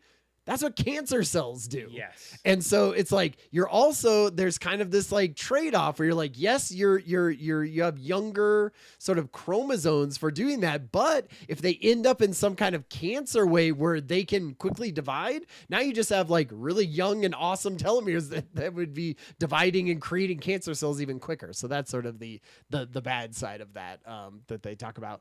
One of them, I don't know, like I've been doing a little bit of fasting, like intermittent fasting. Apparently fasting and calorie restriction is a big one. Like they found out that like sort of there's like an 18-6 diet of fasting. I don't know if you heard of 18-6 or 16-8, but it's like basically you only eat for 8 hours a day and then you fast for 16 hours a day. So you only eat for, between like 10 a.m. and 6 p.m., and so you don't eat any of those other times. Or maybe you do like a 1 day a week or something where you just fast for 24 hours. Or they have fasting diets where 2 non-consecutive days of the week, you limit your amount of calories that you bring into like 300 to 500 calories only in those days. And it keeps you from like being grumpy, I guess, but like, they talk about it like resetting some of your like cellular level or whatever. And I don't know, they've proven that a little bit that like that can lead to a healthier lifestyle. But a lot of it is like when you are less heavy, you are healthier, like that is honestly a majority of it. Is this it feels like a lot of pain in the ass work to keep yourself going. Is that life anymore? 100% yes, because you know why? Every time that I think about a big lifestyle change that I need to do, I think that seems awful. I'm going to have to go in there. Now I have to think about that all the time. And I feel like your brain is like tricking you to be like, you shouldn't do that. You should just keep eating the shit you want to eat and do all that stuff. Because when you actually start doing it, like I became vegetarian, and I was like, that is going to be a pain in the butt. How am I ever going to live like that? And now I'm just like, of course, that's just how it works. Right. Like, there are times in my life where I've been like, I'm not going to like drink soda, or I'm not going to drink alcohol, or I'm not going to eat as much sugar. And it seems so hard and so terrible. And so like, that is what my life is. And is life worth living if I don't, have cupcakes or whatever? And then you go and you do it and you're just like, you know what? It's fine. It's absolutely fine. I didn't need that stuff in my life. And now if I'm going to live like so much longer, supposedly, like, I don't know. It seems like a good trade-off to me. I don't know. What you think? Not maybe? I don't know. I just feel like there's a certain point, there's a threshold that you cross where something then becomes so arduous that you're like doing it in spite of the other thing. Yeah. No, I mean, that Brian Johnson thing, like, and so he spends his whole life doing, right? As opposed to it. Okay. So the last one I thought was interesting. It kept coming up everywhere that I was thinking or looking at like how sort of this biohacker culture, and it's like, inflammation is the enemy in this scenario. And what that means is like inflammation in your body is good, right? It's sort of, it like helps fight injuries when you have them, right? You know, you think about somebody who like got their face like messed up and then it's like it's all swollen. I mean, that's the reason that it does that is because it's like repairing your body. You know, that's what inflammation is. But the problem is that like a lot of life, if you're heavy or like you have high cholesterol or like you don't exercise enough, is your body just sort of has this like low latency inflammation all the time. And it's sort of needing to kind of just constantly repair yourself to keep going. And what happens is like that system of inflammation not only breaks down as you get older because you've been using it and using it. That's the claim is that you've been using it and using it and using it. It's sort of at a low level. And so by the time you're getting into your 60s and 70s and 80s, you've had decades and decades and decades of it just being in the background. And so it doesn't like work as well because it's just sort of been there. And then, so the idea is that like they talk about like the 4 horsemen of death. And a lot of that is like, it ends up being inflammation and things like you get heart disease, right? Like lots of people die of heart disease. And that's because you get an inflammation of blood vessels, which does plaque buildup, you know, or like you get type 2 diabetes, you know? And so that is the like inflammation of a different way, like, you know, and so in a lot of ways they talk about like, the whole biggest thing is sort of reducing inflammation in your body. And I was like, okay, like, I guess I can sort of, I can see that like as part of it. But again, it's sort of like the influencer and the millionaire sort of like this way of thinking about that. And sort of in Silicon Valley and this right now is that like, you could just look at one thing and be like, I'm going to reduce the inflammation in my body, or I'm going to raise telomeres in my body. That is just like one little piece element of it across an entire human being that you're trying to optimize, but you have to optimize a ton of them to even see really any like progress from what I had seen. And so I think that goes into, you know, a little bit of what I was saying before is I agree with you is that it can't be just one little hyper focused things. And in others, it may be one thing over another as well. And it's going to be a combination that we're going to have to think ourselves through. And so as we start to think about what this means going forward, is it plausible? I mean, is there going to be a secret sauce that you have, and maybe AI can help say, well, here's where you're going to have to focus on yourself based off of who you are and how you're working versus somebody else. Totally. Like personalized medicine is like, I'm hoping that would be a great thing that AI can bring forward. So, and the other thing too, is that if you think about the people that are really pushing this, the richers, they're wealthy people. They sleep well. They eat well. Yeah. They have the time. They socialize. They're in those neighborhoods that maybe are safer, so the stress isn't there. Totally. And then you have more medical oversight to look at those things. And so, how do you equate what they're doing in those situations to something that's gonna to make them a little bit better? Yeah, I mean, yeah, you're right. It's like hard because what you would hope is that, like a lot of technology and a lot of stuff, it gets democratized in a way that like only rich people get it at first. And then we see how amazing it is. And then we go, okay, great. Let's make it, you know, easier and easier to like get and have access to. But I don't know. I mean, it doesn't always go in that direction. And so what I wouldn't want is to be like, now there's this upper crust of society that has a bunch of genome treatments and all of this stuff to like keep them living to be 150, while the rest of us are kind of like, you know, in the gut trying to do our best and, you know, running around and you know, getting our heart rate up and exercising and sleeping well, but we're never even going to get to that thing. It's like, you got a Gattaca future there, unfortunately. And that's it. It has that further divide.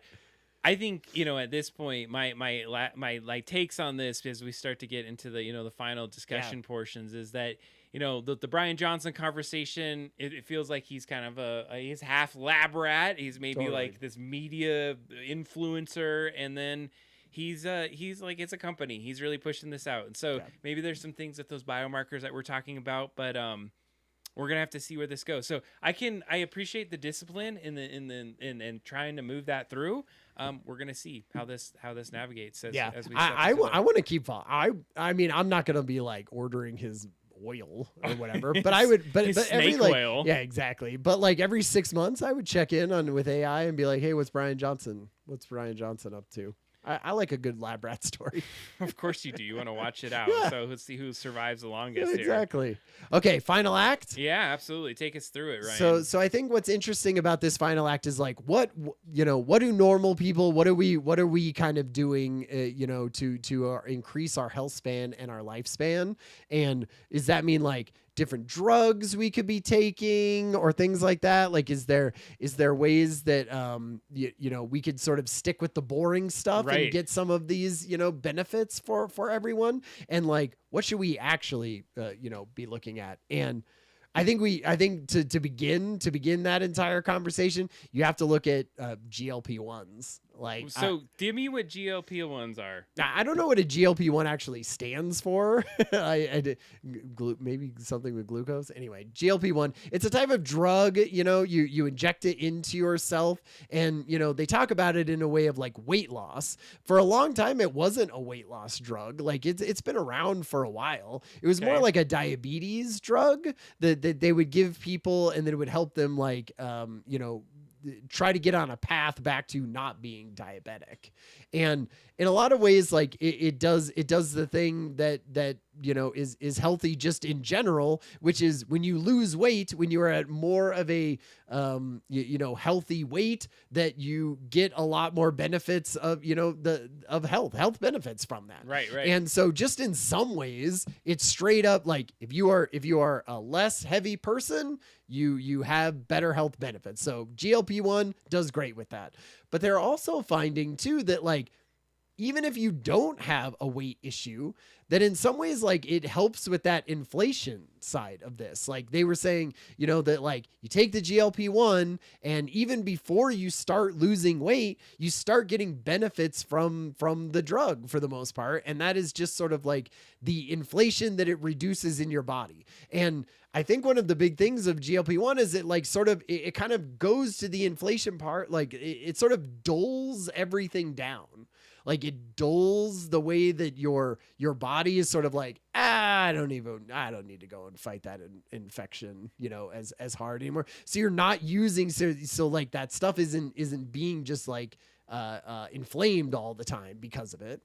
And then also they were saying that like it sort of dulls a lot of other things, so that like people will stop like drinking alcohol as much and doing drugs as much, and even like being on their phone and brain rotting as much on this, because it sort of just like takes those receptors that are saying like, oh gosh, we got to do that and like go like min max this, like thing. It sort of dulls that down a little bit to allow people to be like, no, I'm good. Like I don't need that anymore. And like that. And yeah, you were saying like, and I think the catch with it too is that the weight loss and some of that, it was muscle. Yeah, that's true. That goes to the other side of it, right? Or that's really, especially as you're older. As that's the healthy part. That's what you need to keep going to have that longevity. So yeah, like I know part of what they say is like if you start taking those drugs, like you should be doing more like weightlifting and things like that, because it's going to take like that is part of it that gets taken away. And as I've noticed it as I've gotten into my 40s, is like I have a harder time maintaining muscle mass or even just keeping that with my normal, like I have to concentrate on it to be able to keep muscle mass nowadays. No, I think that's a glucon-like peptide is what it means. So we have our health care professionals in the chat helping us out with have you heard of zombie cells, Adam? Oh my God, we're going to zombie cells. Ryan is like, I feel we're like telomereing, we're zombie selling. It's good. Zombie cells are like dead. Well, they talk about them as zombie cells. Synoletics, like synoletics target these zombie cells. Okay. And what it's supposed to do is it's kind of like supposed to flush out some of those like dead cells or cells that aren't doing things out of your body quicker, so that your body doesn't have to use inflammation to get them out of there. The drug sort of flushes them out of there. And so they don't really know yet. I mean, it's sort of in like the experimental thing. Like Brian Johnson uses some of it. He was saying like there's a rat mason that he was using, and then it had like too many side effects. Yeah, he like was like, And he was like, I'm not doing I'm this. out. I'm not doing that anymore. And so he like stopped using it. But like that was another one that like is like right at the edge or like at those sort of trials of doing things where we could be like, okay, at that point we could start like maybe taking some of that at like low dosage. And you know, that could be a thing that just sort of, hey, we give to society as something. I mean, maybe GLP-1s, like there have been videos and stuff that I have seen that says, hey, maybe we should be giving every single person GLP-1s. Like you should just have that as a thing that you do. And you know, if it was keeping everyone at a healthier weight, keeping everyone at like the thing and just being healthier, that like is that a bad thing for society? I don't know. It feels like they're like, why do we have to take something to change ourselves, to make ourselves better? Right? I mean, because you're not doing it. You know, like you could be. So I shouldn't deserve to live. Well, no, I'm saying you're not doing it. You and I, everyone is not exercising so much and sleeping at a regular schedule and doing all of that to extend our own lives. Sure. It's almost like if a drug could help you do that in that way, like statins help you, you know, keep your heart, you know, healthy in a certain way. And yes, you have to take them your entire life, but it has helped a lot of people survive in times that they maybe wouldn't have survived as long as they would. And in some ways, like a GLP-1 could be something if they could get it generic enough. And I don't know. Well, and so I think what we were talking about, and as you get into that, is that you're expanding this access to a lot of these things that we can see that extend that longevity there. And like rich people take GLP-1s now, or unless like you can get it paid through, you know, your health insurance or whatever. Well, and I think that's the point, is like our healthcare isn't the best, so it's like it's not, most insurances won't cover it, and like the cost of it is out of control. Like it was like $1,000 a month plus. But like, say it was free. But would you take it? Would you take it if it was free? I don't know. I would have to. Like if it was like, hey, it shows these benefits and stuff, but you're gonna have to take it for the rest of your entire life to see those benefits.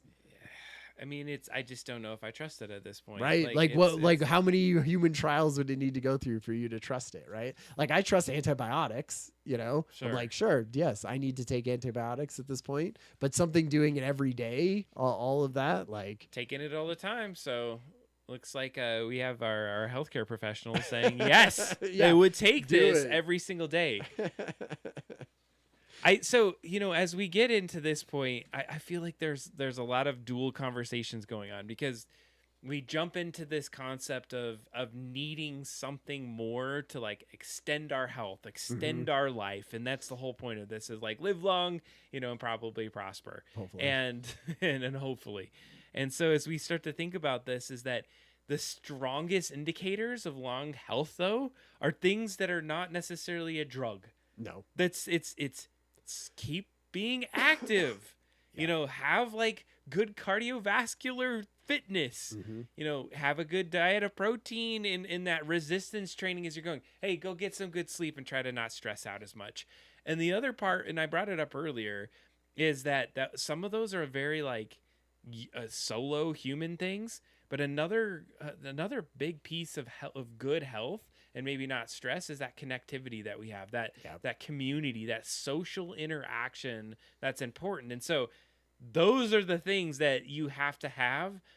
It can't just be like, we're going to be popping pills sitting on a couch, exactly, and we're going to expect we're going to be able to live another 50, 100 years. Yeah. It's like, it's so much. When you look through all of these, a majority of it is just like, you could get all of these benefits. You could get all of these benefits by just doing normal working out. Like they talk about VO2 maxing, which is basically like how much your let me see, measures the maximum amount of oxygen your body can utilize during intense exercise. And they were saying that is the biggest sign of longevity, that's the most proven thing that you can do, is that like if you can work out in a way, it's sort of like the HIIT exercise where it's Oh, like yeah. super intense for a while and you can get your body revved up like that.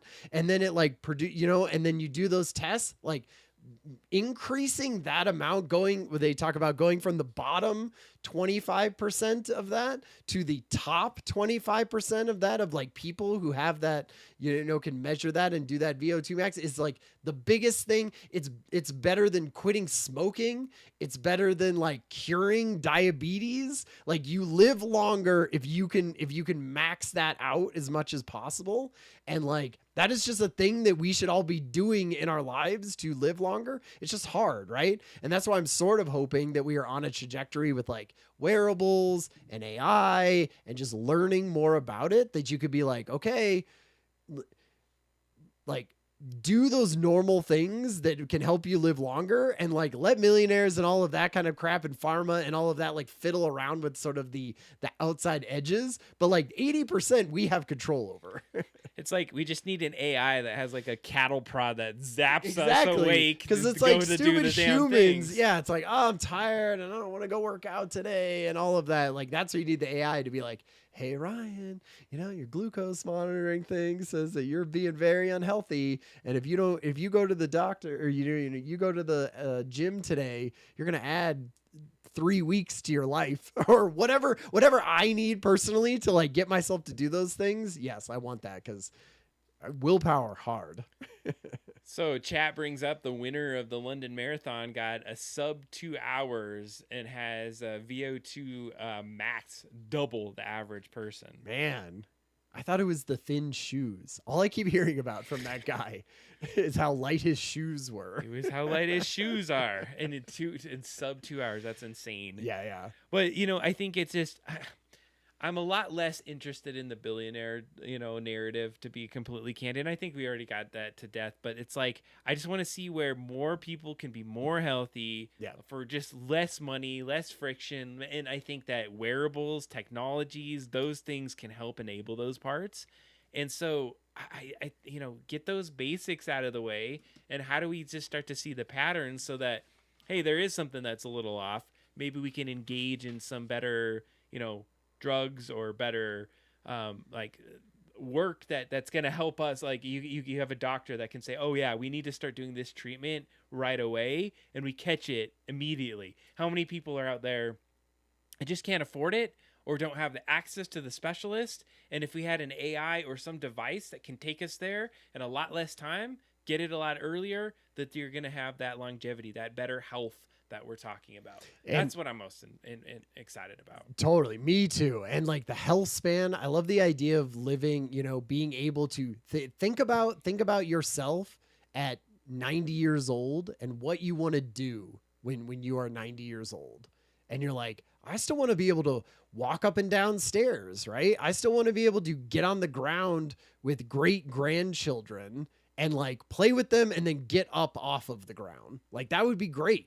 And so what do you have to do right now at 45 so that when I'm double this age, my body is still like going enough and not so inflamed, and like my telomeres are still long, and I feel like there's so much we could do just by ourselves. So thank you for this conversation, Adam. This is really good. I think it was a good one. It gives me a lot to think about. I'm not necessarily diving into the medical space as much. So it gave me some different perspectives and some learning moments of. Well, I feel like we have been trying to be healthier, right? We started a gym rats thing, like we're doing like the social like pressure part of it to say like, yes, I am working out or I'm doing stuff. Like I know we've like talked about our own diets and everything, and like what does that look like? And I know like just being active and being out is like important to us. And I'm like, man, I have 45 more. If say I wanted to live till 90, right? Yeah. I have double my life, to do that right now.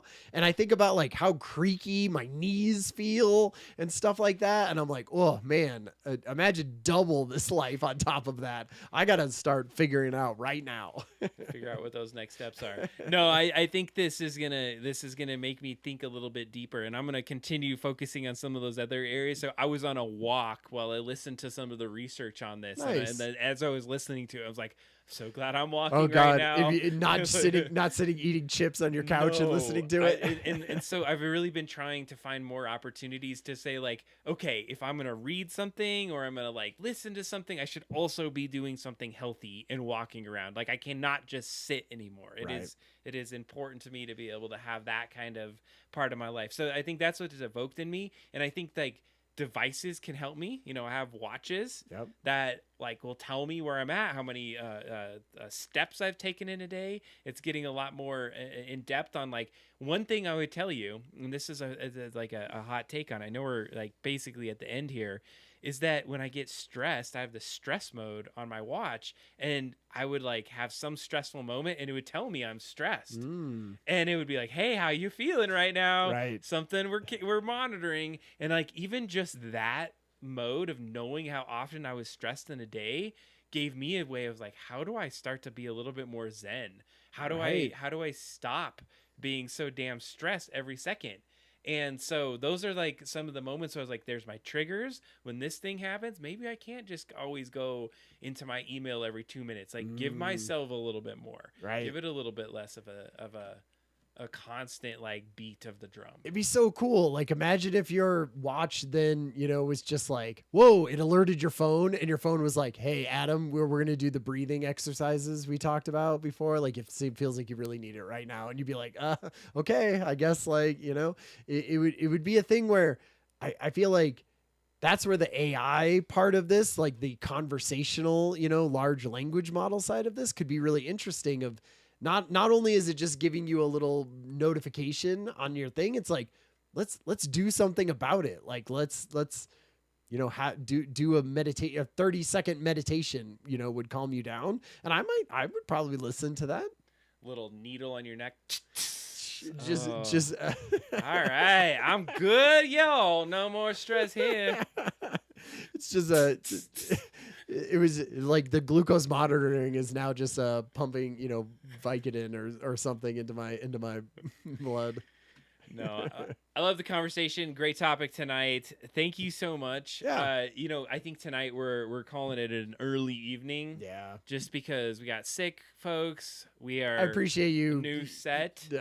Being allowing yourself to be near me. That's right. I had enough alcohol to like hopefully fend off whatever things that you're sending my which way. So I was trying to cough over here. Well, thanks for hanging out with us tonight. We streamed on 2 platforms simultaneously. Yeah, which seems like a test. It seems like a success, right? Yeah, I think so. So, I mean, we're going to keep tuning up this room. It's going to be a little better. We got to get music in there. Basically, the fact that I was able to get it to us to this moment and on people are places. Like connecting, it's amazing. Yeah. I just got right back from this cruise, Adam, but like, I feel a little scratchy throat, but you'll be fine. Yeah, I'm like, my flesh is peeling off as I scratch myself. Oh my it's a little bit of like a Is that what the hantavirus does? Oh I don't know what it does. I did hear about that though. That was crazy. Oof. Yikes. All right, folks. If you have any thoughts, any insights, talk to us on the Discord. There's been some fun work on Discord lately. We have seen some good topics. And if you have topics that you want to hear about for next time, that could also be fun.